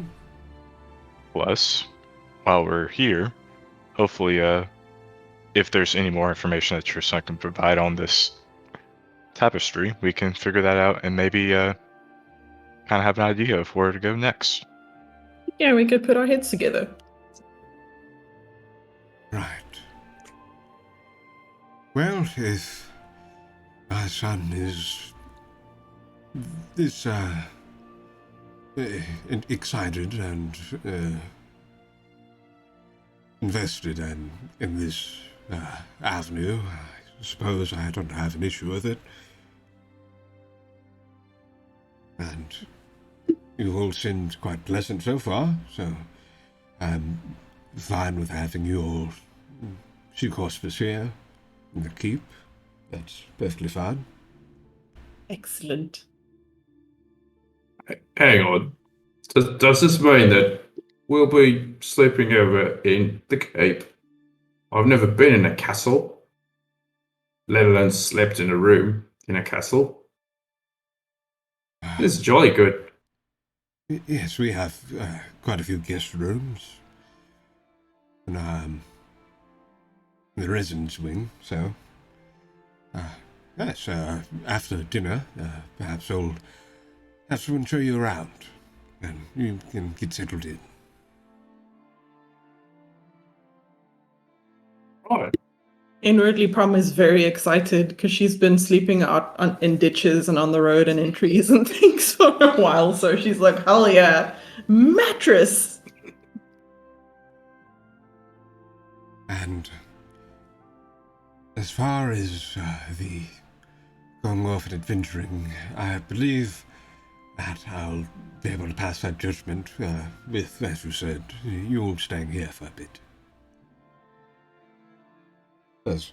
Again, from first impressions, you all make quite a good one. I think you all seem to be quite pleasant. But you, of course, have to forgive me for not wanting to just send my son off with someone I just met. We completely understand. Yeah. Sorry, That makes you go sense. first. So not Vegas. Well, aside from that, the dinner party will be starting here quite soon. Guests have begun arriving. We'll all be meeting down at the dining hall. The dining hall. Yes, I hope to see you all down there soon. Should be ready within the hour. I just remembered something. Are we supposed to dress up for this? Well, I know most folk tend to dress up more lavishly, but it's not a requirement. Well, It's a relief. yeah, I Is was. there a bath I can use? I was about to ask like that question eventually because this is the only clothes I've had on me. I look a right mess, don't I? You're fine, son. I think you look quite all right to me. I mean, been on the road a couple of days. Well, we have bathrooms if you'd like to freshen up. Yes, please. I think Palm at the moment looks a bit like what's that character in Peanuts? That's what he's Oh, like. yeah. Linus Pigpen. or Pigpen, yeah. Yeah. She looks and feels like Pigpen at the moment. You know what? I'll take you up on that. Right, you can find them, the door at the end of this hall on the right. Can't miss it. Right. And, very handy. You can all go into the washroom at once because they're all separate instances. It's a type of magic we've adopted from Cragville. Interesting. Magic, you say? Cragvale, you say? Are you familiar? Well, let's just say I got expelled from Cragvale Culinary University. I honestly should not be talking about that. It's like, it's bringing back some bad memories.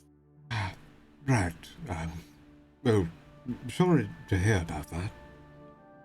Yeah, it's quite alright. I just, got to pay a lot of tuition fees. Well, I wish you luck in that endeavor. Well, I should be getting downstairs to prepare for the arriving guests. So I'll see you all down there soon.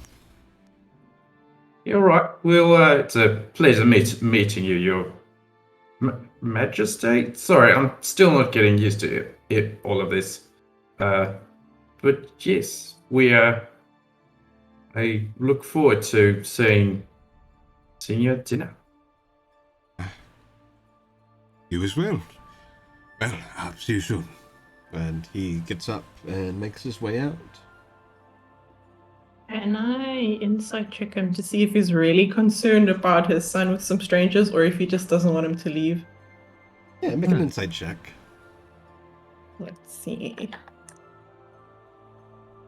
What is my insight? Oh, +5. Well, that's a 6 on the dice, so 11 total. You're not quite sure. It seems like it might even be a mix. I mean, he is a parent, I suppose. Well, Alright, I'll stick that in my back pocket and think about it. Alright, I hope we didn't make things too awkward. He seems to, be swayed with what Gunther had to say. So let's hope that we make an even better impression than we already did. Yeah, I think, that went really well. I just hope, he lets things go through. Well, Yeah, no. Sorry, you go first. You go first. Okay. No, I was just going to say, well, yeah, nothing to worry about there, Your Highness, that I'm pretty sure we'll win him over. Right. And thank you all again.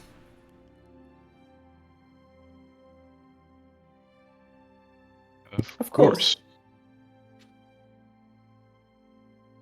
Now, I guess some of us are trying to freshen up here and get ready for dinner. Yeah. Yeah. Prom has some nicer clothes that she has kept tucked in her backpack. She's gotta air them out and clean herself, etc. All right. Yeah, I'm just gonna yeah, Barney is basically not gonna be wearing his apron to dinner. I think that'll be weird. No, go on, do it. Assert your dominance as a master chef. Don't stare down the chefs in the kitchen. Find any window into the kitchen, just make eye contact the whole time. Just be like, what's that? Well- Basil? You're putting basil in that? Okay, no. It's a choice. Be me though. Yep. All right. So you all get freshened up, and after a while, you start to see more and more people coming in and going down the stairs. I think it's about time. Yeah, it looks that way. Well, I guess I am quite hungry, so good timing.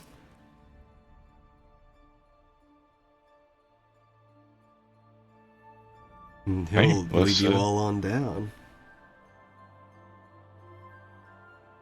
So, he leads you down the hall and down a set of stairs to what opens up into a very large dining room. You can see that there is this very large and very nice stained wood table where seated at the head of the table you can see the mayor. And people are beginning to kind of make their way in. From the turnout, it seems there are about maybe 20 or so other people here.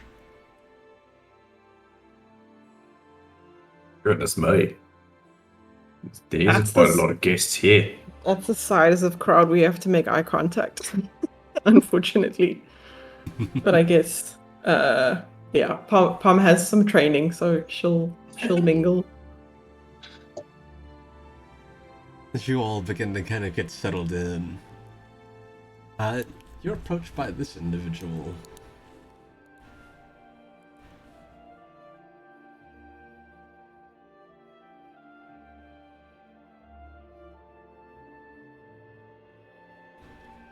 And he walks up to you all as you begin to take your seats. Yes, hello. Who might you be? Howdy. Pleasure to meet you, sir. I don't think we've been acquainted. Who do I have the pleasure of meeting? Gunther. Oh, sorry. No, that's fine. No, I was just gonna say Gunther. Nice to meet you, sir. Oh, it's a pleasure to meet you as well. I am Bjorn Ogden. Greetings, I'm Pomegranate. Pleasure to meet you as well. Nice to meet you. I'm Robin. Very nice meeting all of you. Good evening. I'm Barnacles. Well, you can just call me Barney. Quite all right. And you would actually remember that this is the individual that Winston mentioned to you all. Mm-hmm. I was just filling the kettle. If you hear a kettle in the background, I'm really sorry. That's me preparing dinner. Oh, you're good. Greetings. We've been told about you, I believe. Oh, by who? Hopefully is- good things. I mean, no negative things, so that's always good. Are you a purveyor of fine milled pigments by any chance? I do carry a few on me. I like to do painting every now and then myself. Ah, splendid. A kindred spirit. I love that. I am in need of some indigo and some Payne's Grey. Would you happen to have any of those in stock? Oh, yes, certainly. I could spare a few. I would love that, if you don't mind. And he reaches into his satchel and pulls out some pigments. Here you are. Tom is delighted that someone else carries their paint with them wherever they go. And she will pull out her little travel palette set and pop the pigments in there and sigh happily. Would you like to see my collection of pigments? Oh, certainly. Right, she will nerd out with him about some of these pigments. Yeah, and tell their story. He's absolutely enthralled. Wonderful. This would be me at a party, by the way, if I found someone else who is into pigments, because I am IRL like super into pigments and pigment chemistry and all that stuff. So this would be a very exciting discussion for me personally. Yeah, people seem to be getting to their table, and You notice that there is a very, very nice savory smell kind of wafting about as the different dishes are being brought to the table and placed down. Would I be able to identify the smells before they arrive? Yeah, make a perception check and I'll give you advantage on it. Nice. Oh, I've got proficiency. That is a total of 15. No, 16, sorry. You smell what smells like a very nice steak.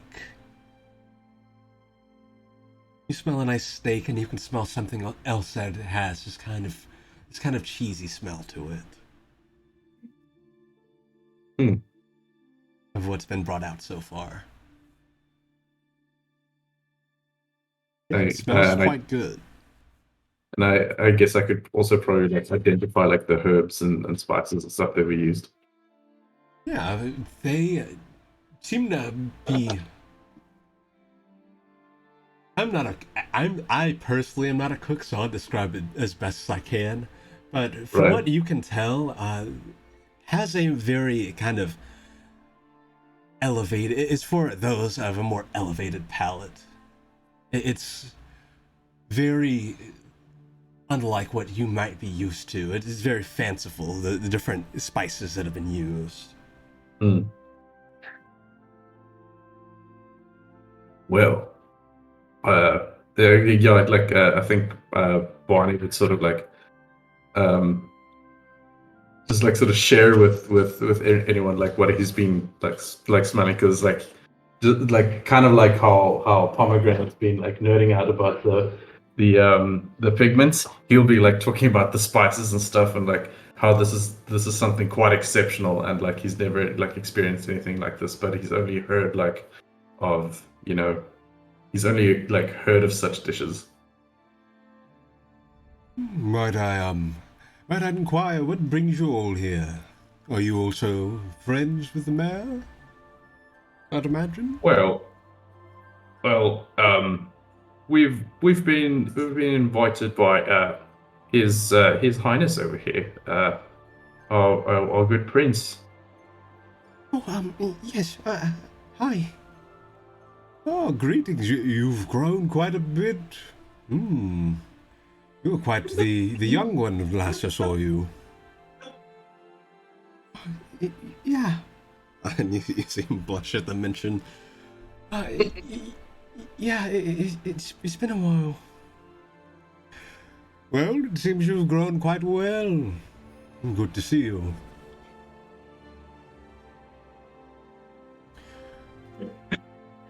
Palm is delighting in all the scents and flavors, and I like to think that Tabaxi have a good sense of smell, so all the aromas and all the things must be really delightful for her. She's happily enjoying things other than road cheese, road bread, and road whatever you get on the road.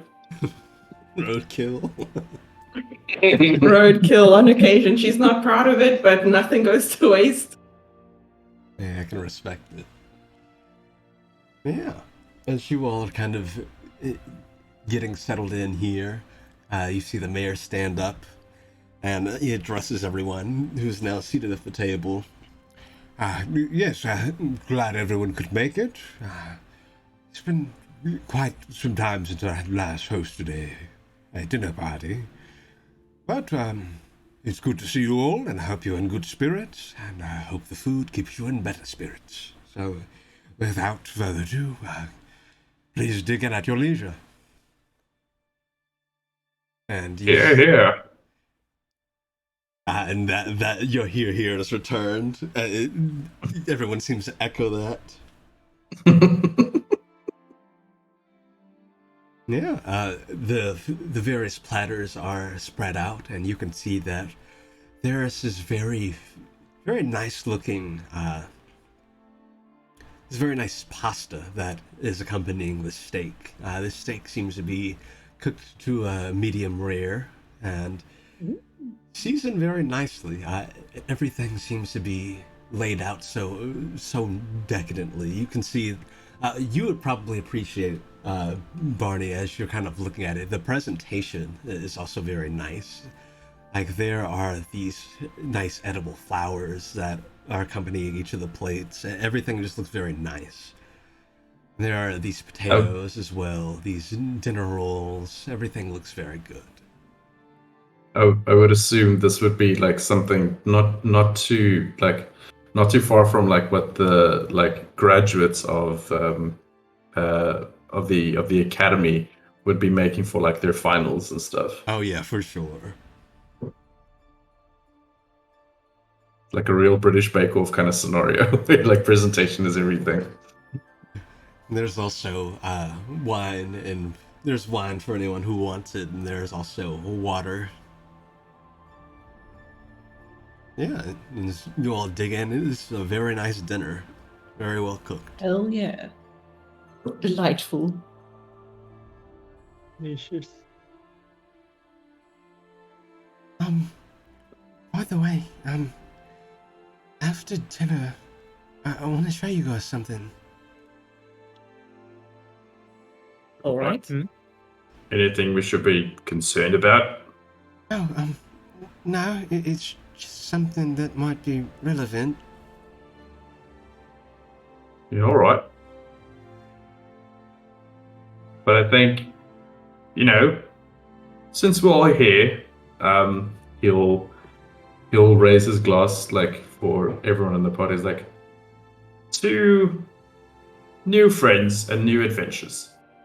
Hummel will raise her glass of water or her flagon of water. Yeah, and the others at the table do as well. Good. Is this one of those occasions where it would be cool for some entertainment to happen, or is this more of a just an eating situation? Ben's laughing at me. From what you can tell, aside from the general chatter, there doesn't seem to be like there's any planned entertainment. Okay, so Pom telling everyone a story, an exciting story, would be frowned upon? Make an insight check. Okay. I mean, you're professional in that at least. But that's no guarantee. Insight, you said? Yes.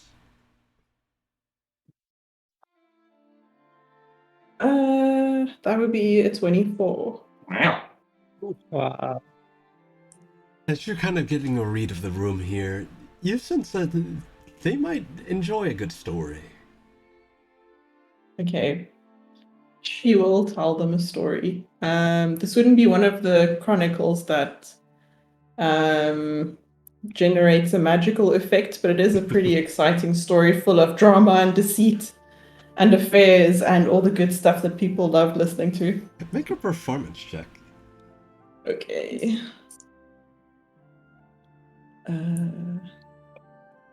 That would be +1. Okay. You could do it. Oh no, that's a 7 on the dice. She told a story she thought was great, but that, and as an autistic person, I know this feeling very well. You tell a story and it's like, oh yeah, this is amazing. And then everyone in the room is like, what is wrong with you? Why would you tell us this? Anyway. Get advantage by roping us into it to act out scenes. Did I? If you'd like. Okay, wait, let's see. Yeah, like maybe the story had like a bit of a weak start, and we all like jump up and like. Okay, that's a little bit better. That's 15. All right, how are you going about acting out these scenes? So I'm assuming it's like a longish room that has, it's got ends to it. So she's probably gone to the end where everyone can see her. Mm-hmm. And she's doing like physical theater stuff. Okay. And then maybe when she saw the audience was not very appreciative, she kind of like the eyes and the nodding with her head to her party members, kind of like, get over here, come on, help me out. This is a very tough crowd. And like, yeah, like I think like Barney, like making that eye contact, like clicking, like just go, like gets up and plays like a role in the story, like of whatever the story is.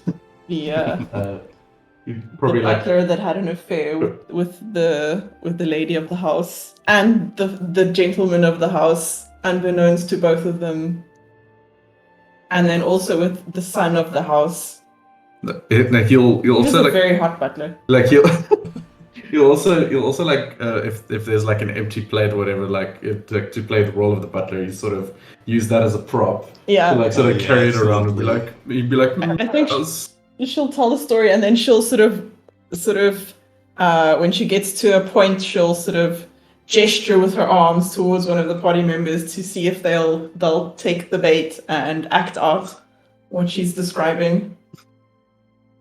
Yeah, I would say with that, it is very well received. That 15, you Hell yeah. kind of bring them up and have them help you out in telling this story. It is very well received. Excellent.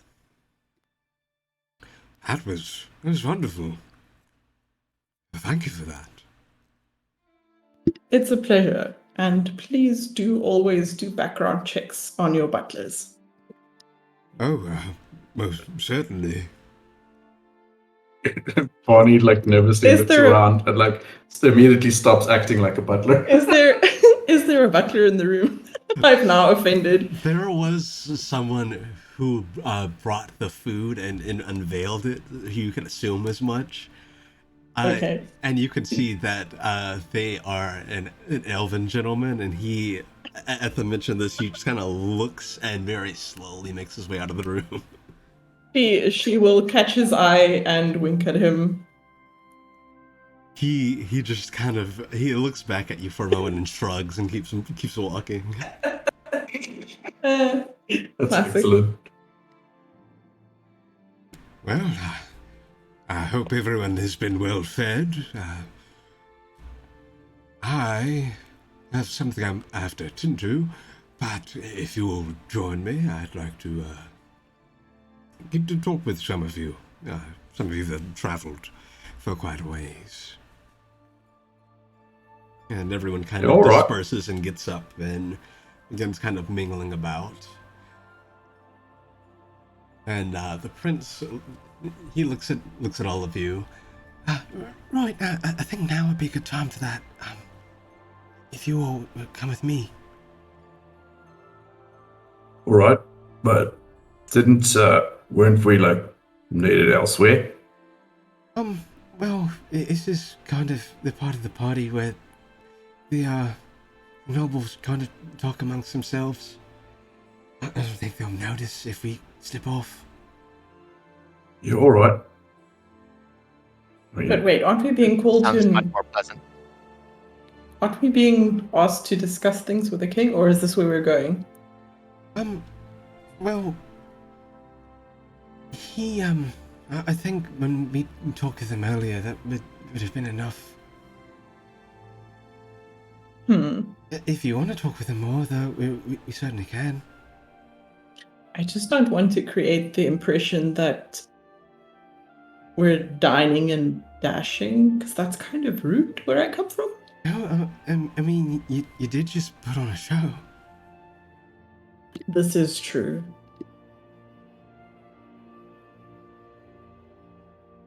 Was there Yeah, I mean, something in particular that you were wanting us to do, other than Oh, I have something that I want to show you. You know what? I'm curious. I want to see how this plays out.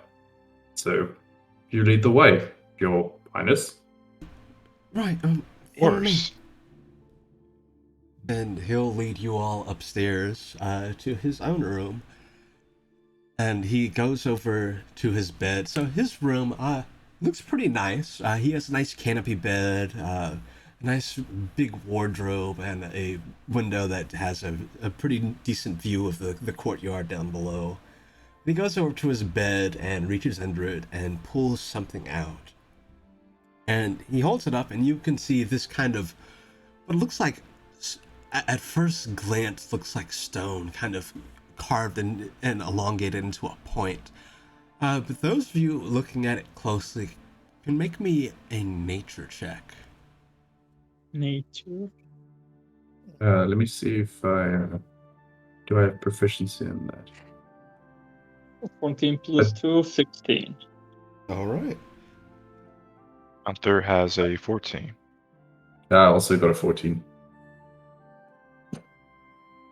That is going to be a 13.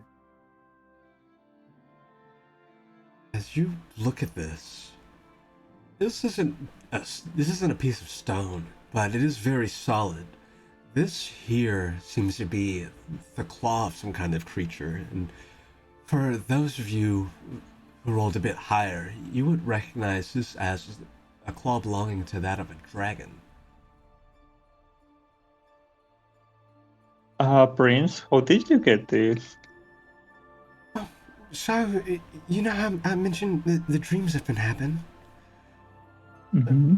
In one of them, I saw this creature in the dark, and it touched my forehead, and I woke up, and this is lying on my bed.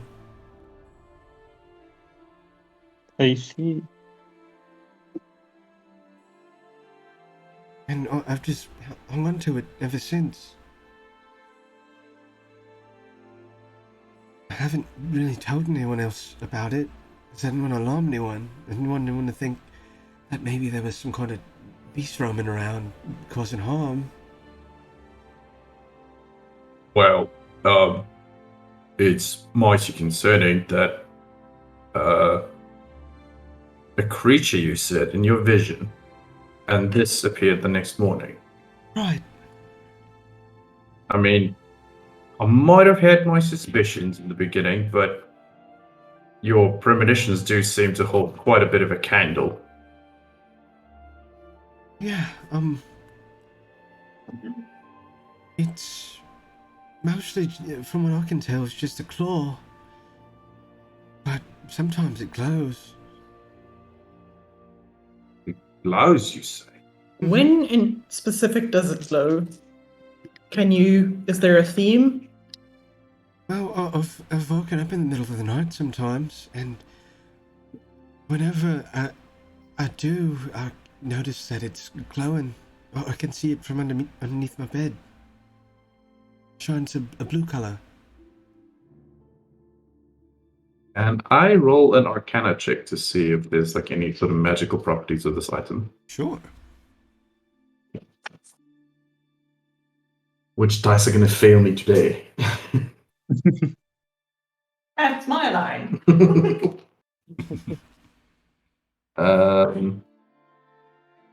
That's a 7 plus 5 at 12. Okay, as you kind of tap into the latent magic of this claw, you're not necessarily sensing any particular school of magic present in it, but you do sense that there is a magical presence in this claw. I would say that from what you can tell, at least at the moment, it seems to be that of a more dim magical presence. Doesn't seem to be very strong. But obviously, with my role, I wouldn't really necessarily be able to tell what sort of like alignment it would be. Like, I wouldn't be able to tell if this is like something potentially like dangerous. Yes, you're not necessarily, as you kind of investigate into it more, in terms of motives, in terms of what it might be for, you're not entirely sure.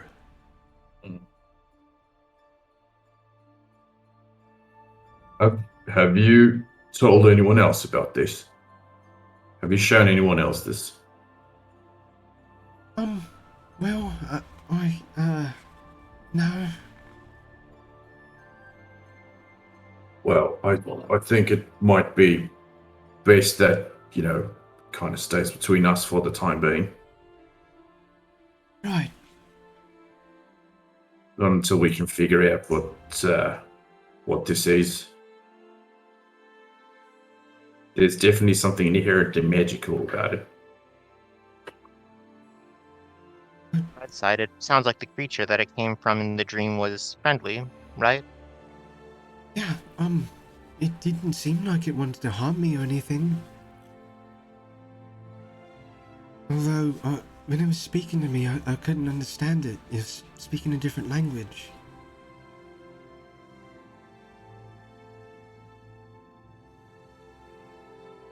I don't suppose anyone else in the party would be able to. No, I don't know if anyone would really know. Like, how would he be able to describe like what the language is? See if anyone else can recognize it. Do you Remember any of the sounds of the words? It sounded very, it was kind of hard to tell because it had a really booming voice. I couldn't tell. I think it might have been draconic.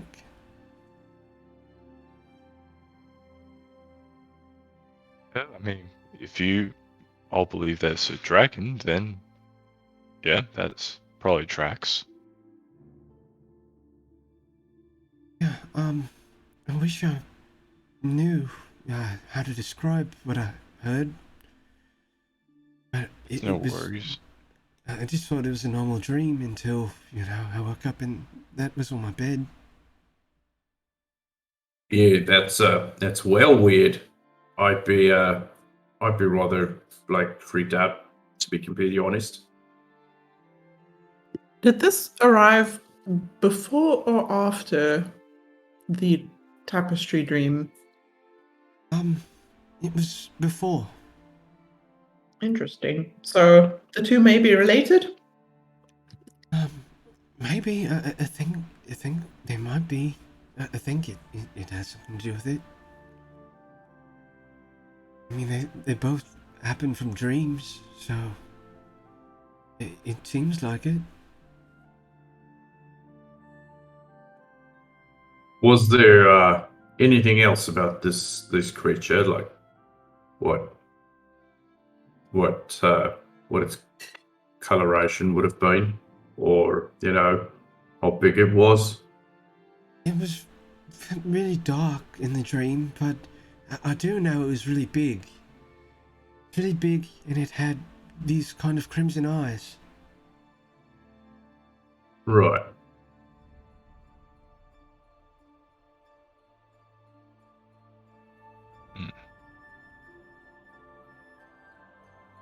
Mm. I'm at a loss. I do not particularly know what all this means, but we should. It could potentially lead to could either be a boon, could either be a threat, could be anything. But I cannot shake the feeling that this seems connected to us somehow. Right. But yeah, that's all. I wanted to show you that. I think you should bring it with you on your adventure. I agree. Seems significant. No, I don't think it Be would on do our one day. anyone. I don't think it would do anyone any good if it remained here. Yeah, I'll definitely bring it with us. What was that, Saffron? Perhaps we'll encounter the owner later on. Whether this is a good or a bad thing, we have yet to see, but yes. Yeah, maybe. If that creature's connected to it as well, then I'm sure we will probably meet them.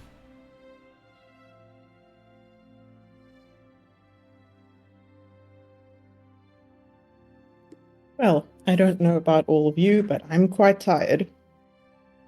Yeah, it is starting to get a bit late. Should I show you guys where your rooms are? Yes, please. That would be splendid. Indeed. And he will take you all down the hall to a different wing where you can see that there are several doors. There are about 5 doors on either side of the hall. Those are all guest rooms, and they're all unoccupied, so choose any you like. Pam does a power walk to not look like she's running ahead to see which one's the best, but that's actually kind of what she's doing. She's like, I'll just, I'll just go over here and. I'm gonna make an insight check on pomegranate. Sure.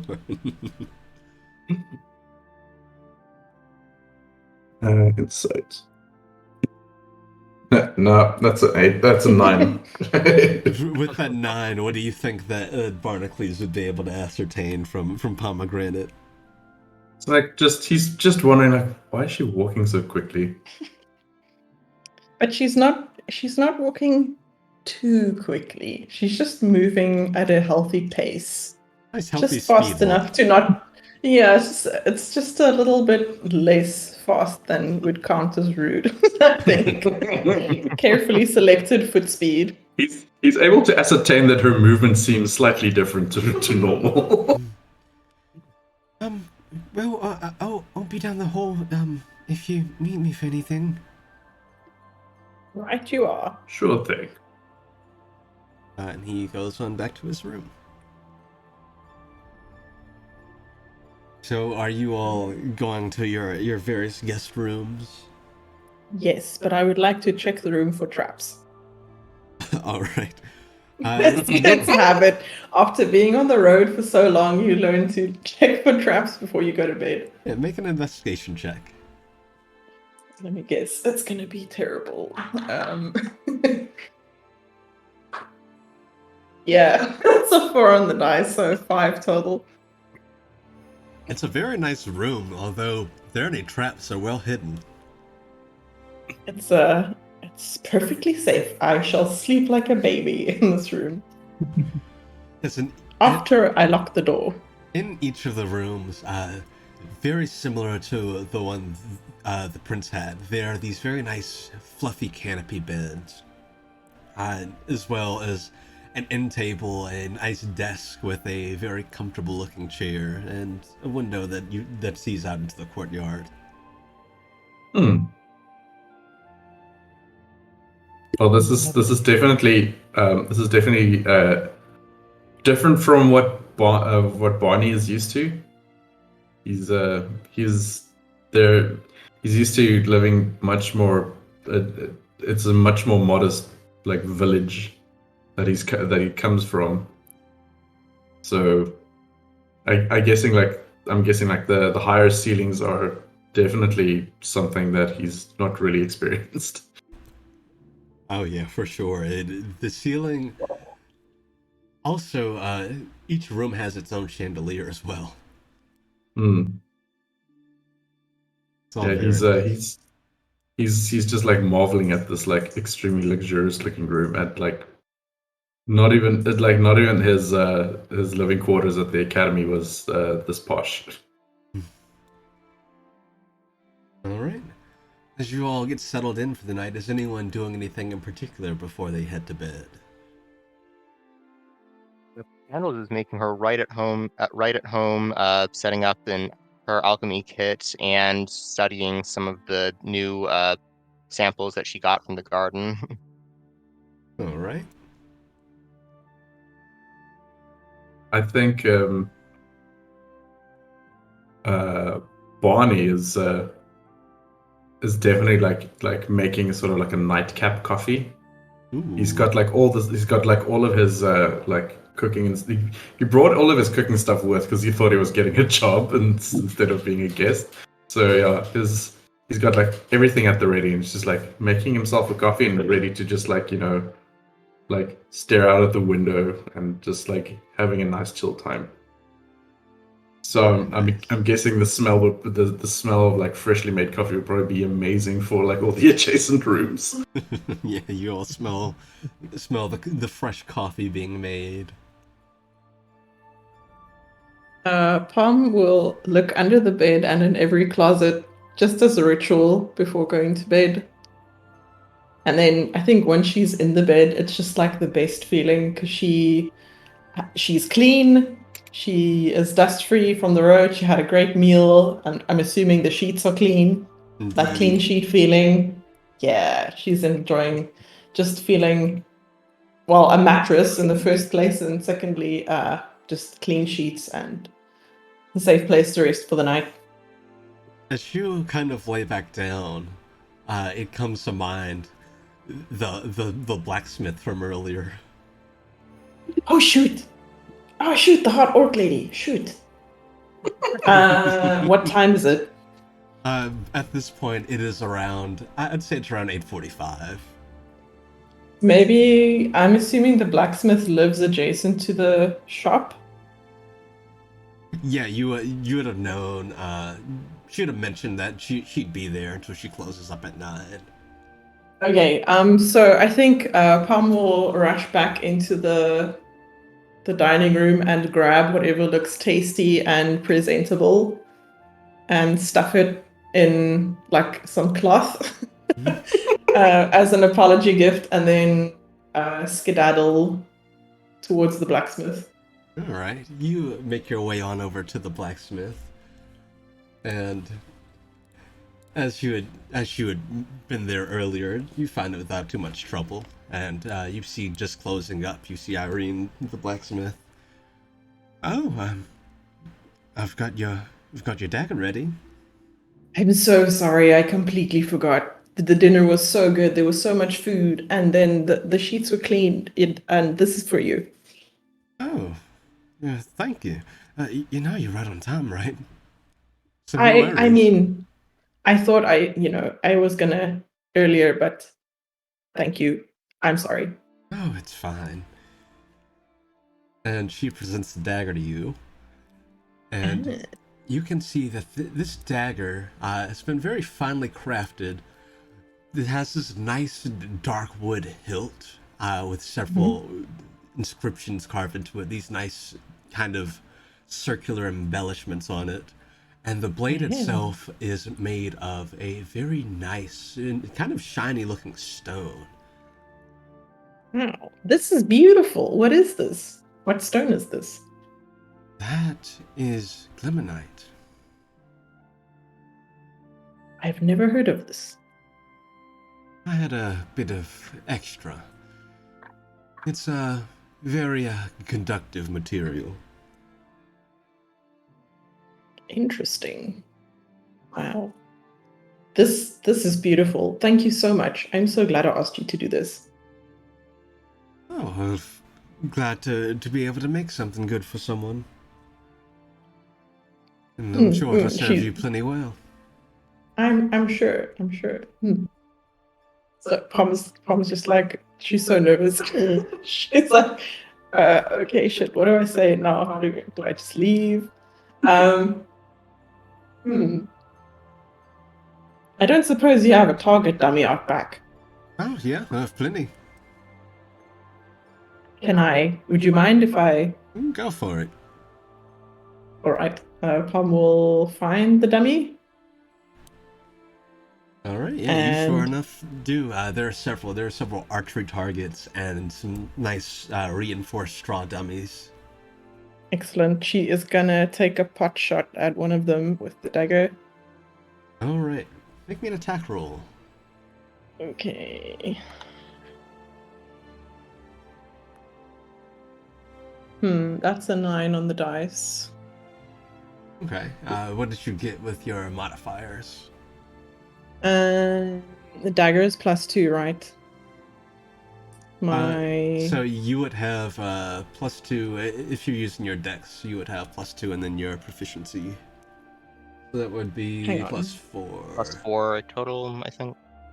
Okay, then I misunderstood because yeah, okay. So it's your modifier as well as your dex. Okay. So that would be 13 total? Alright, you throw the dagger and it soars through the air, finding its mark on this target, and it sticks very cleanly into it. It's very sharp, and you can see that as it kind of pierces through. It's a very clean entry. Now that is very satisfying. However, I think I am going to have to ask you for some kind of sheath, considering where I'm going to be storing this. And she will present to you a very nice, nice wood sheath that matches that of the hilt. Excellent. Okay, I feel a lot safer now. Thank you kindly. And the Pom will bow, not quite knowing exactly what to do or how to handle the situation. She's very awkward and just nods and leaves. She'll just kind of chuckle and return the bow, and she'll wave as you head off. I actually need you to roll me a D100. Okay, let me just find my D100. Bowing for for royalty royalty and and hearts. Amazing. Um, Oh, all those dice though. yeah. Oh, I know where my D100s Oh, are. yeah, They're all it's- in the. I have it's a by my little crafting plastic desk. bag. I practice inking on them, various types of ink. So I don't have any. Ben will just have to give me one of his. I'll lend you mine.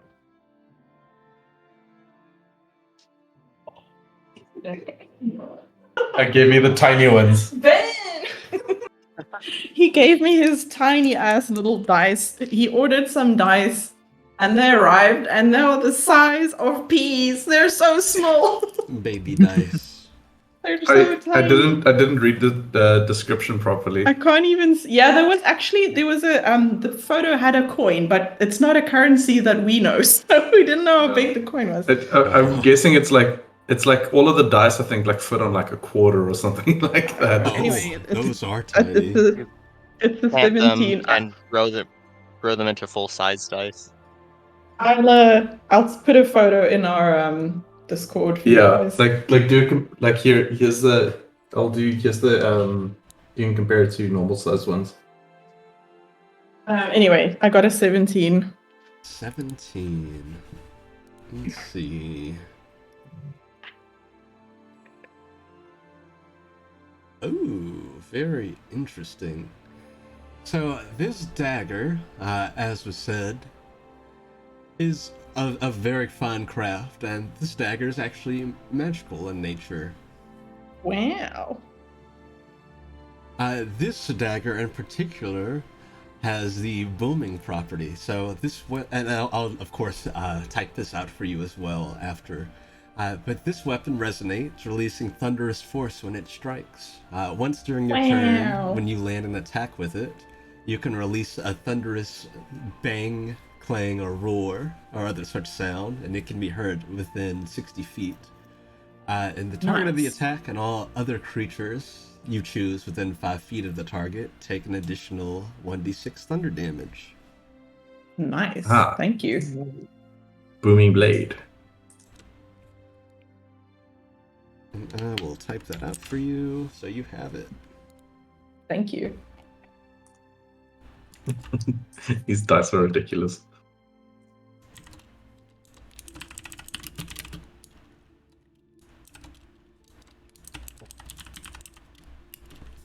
Alright, and here it is, your Dagger of Thunder.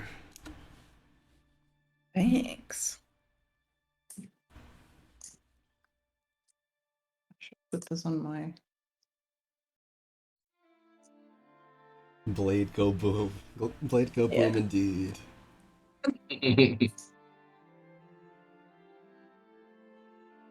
Yeah, Right. after you acquire your dagger and bid the smith farewell, are you heading back to your guest room?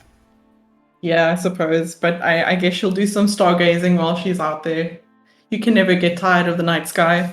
Yeah, as you kind of look out across the night sky, the stars seem to be very nice out tonight.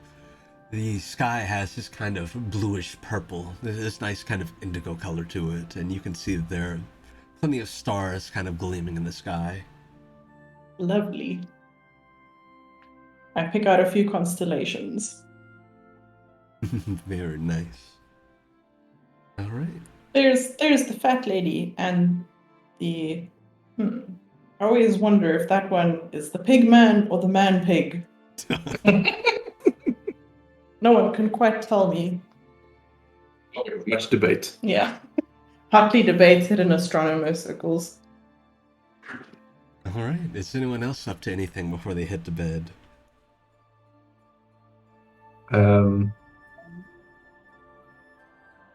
Yeah, I think Barney will just like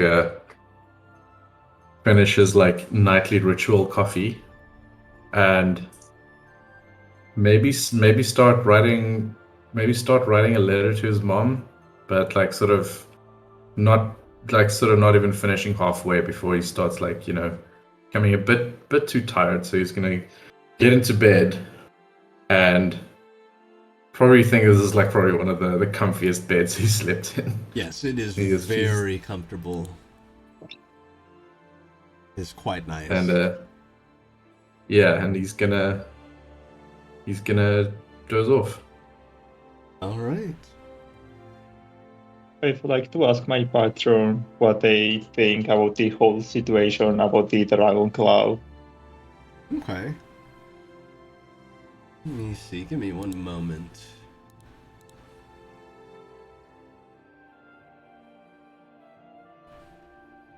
So you speak to your patron, and how do you phrase it, I suppose? How do you ask the question to him?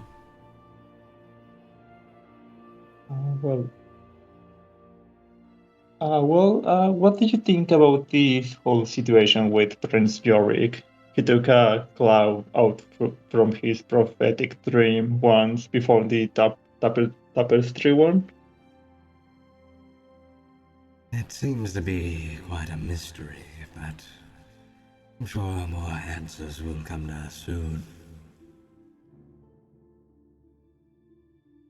Yeah, you'd think it would be a good idea to investigate about this dream dragon before going to bed. All right. Is Gunther up to anything? Excuse me, what? Wait, so you say you were going to bed after that? Well, I like to investigate before going to bed. So what are you investigating in particular? About the dragons, I guess. Okay. Are you reading up on it, or how are you going about investigating? Yeah, I guess I'm going to read. Okay. I would say that with the books you found downstairs, you could definitely find something on dragons. Mm-hmm. Let's see. Make me a history or nature check. Your choice. Okay, let's go for history. 19. Lose 2. All right. So, Nice. you read through the few books you find on dragons. You would find something about the Sons of Konar, the most closely related to Konar, the father of dragons, the god of dragons. And you'd find out that there was actually a tale regarding them in the past, where a group of adventurers sought out their tears in order to cure an entity in the astral sea known as the Astral Feast. Mm-hmm.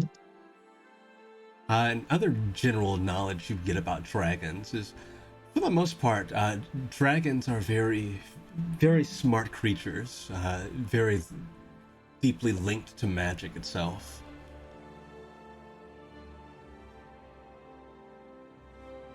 Yeah, I'd say All that's right. about what you'd learn from the books you have here at your disposal. All right, and with that, Robin goes to sleep. All right. Yeah, is Gunther up to anything? Is Candle up to anything before sleep? Either of them? Candle is making notes about those reagents and like I said in the chat, is probably going to fall asleep at the desk. Okay. Gunther's probably just going to bed. All right. So you all head to bed for the night after your various nightly rituals, after getting settled in. And as you start to drift off to sleep, you all start to experience something.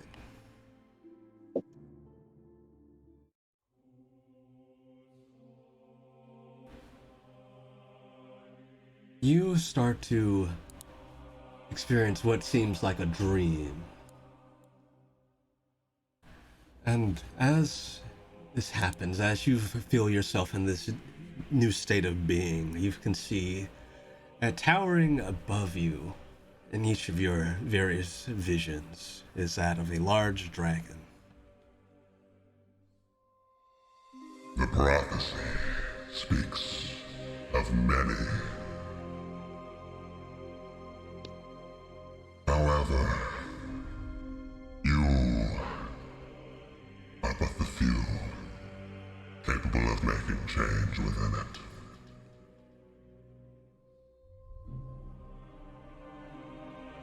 I hope to see you all face to face. I await your arrival. Be on the lookout for Varaxes.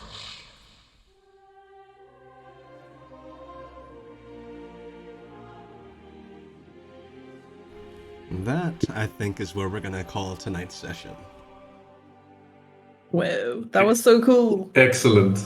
This is so awesome. Well, I hope you guys had fun with your first session. I'm really excited. Yeah, this Yeah, was a that lot was- of fun. Thanks. Absolutely. That was great. Yeah. Love a good dinner party. For some reason, my characters always want to entertain at dinner, and it never goes well. Tonight was actually an exception. This is why I was looking over at the null when the Promotion of performance roll was about to come up. I was like, terrible oh, this is gonna be effort. good. I actually have a character that has ventriloquism as a feat, and she's a cleric, but she tries to do stage stuff, and it just never works out for her. It's so awkward. I love it. That was Yeah. fun. It's always Yeah, thanks, folks. plenty nerve-wracking to start up a new campaign anytime, no matter how many Mhm. campaigns you've run. But Yeah. I'm very glad. I'm excited for this party. Same. Heck yeah, absolutely. Yeah, and for all the new folks in chat, I hope you enjoyed as well, and hope to see you back. And to Yeah. answer that question, I actually use my voice modulation comes from my Go XLR. It's my mixer, and I kind of tinker around with that to get different voices or different effects. And otherwise, it's just all voice acting. Incredible. It's really good. You did a great job. Thank you. Oh, thank you. I'm Yeah. very excited. Yeah, same. Glad I was able to put a voice to the face of Barney. Oh yes, absolutely. I love Barney so much. I love all your characters a lot. I'm really excited. Thanks. I think it's going to be a really fun campaign. Hell yeah. Yeah, for sure. So chat, we'll be back here on the 19th for the next session. So that is precisely 2 weeks from now. Awesome. Do you have a social media command or something for chat? Shout With, out. like your other In what facet? So and like for like Twitch, if people want to follow you on like Twitter or wherever. Nightbot usually shouts it out, but I haven't seen Nightbot today. And Nightbot usually will send the Twitter link on occasion, but Okay. it hasn't. But I will drop it in chat. Cool. Cool. Let's see. So you probably had some new faces today. Night for us. Yeah, that was a lot of fun. It's good. Always good Yeah. to see new faces around. Let's see. There's the Twitter And- link. And it's also like definitely a first for us being able to like doing this like via live stream. Yeah, and the Um, best part is you can go back and watch the VOD and relive anything, or if you ever need to see something again, it's there. Yeah. All right, let me copy the Twitter link. Yeah, all the art you saw tonight was by Gamma or Drawful. Yeah, he did an All the amazing character job. portraits too. Super awesome. Yeah, Thanks. they're great. Yeah, I love how you did Pom's ears. I'm glad you like it. There is the Twitter link. And yeah, aside from a few things, which is like official Wizards of the Coast art that I might use sometimes, all the art here is art drawn by myself. Aside from player art that sometimes players will draw their own art, like you'd see with the other campaign for their full art. But yeah, it's kind of my gimmick, I guess. That's why I've called myself Drawful DM. I'm an artist. I draw. I DM. There it is. That's great. Excellent. The best Venn diagram. Yeah. Yeah, I'm gonna let everyone go here, so everyone can eat and what have you. And yeah, Excellent. we'll be back. We'll be back with this campaign 2 weeks from now. And as far as the next stream, we'll be back with Cry of the Bleeding Moon this Friday as well. Awesome. Yeah. Have a good one, everyone. It was good seeing you. Thank you. Thank you to the Thanks. DM and the players and people who watched. Thanks, everyone.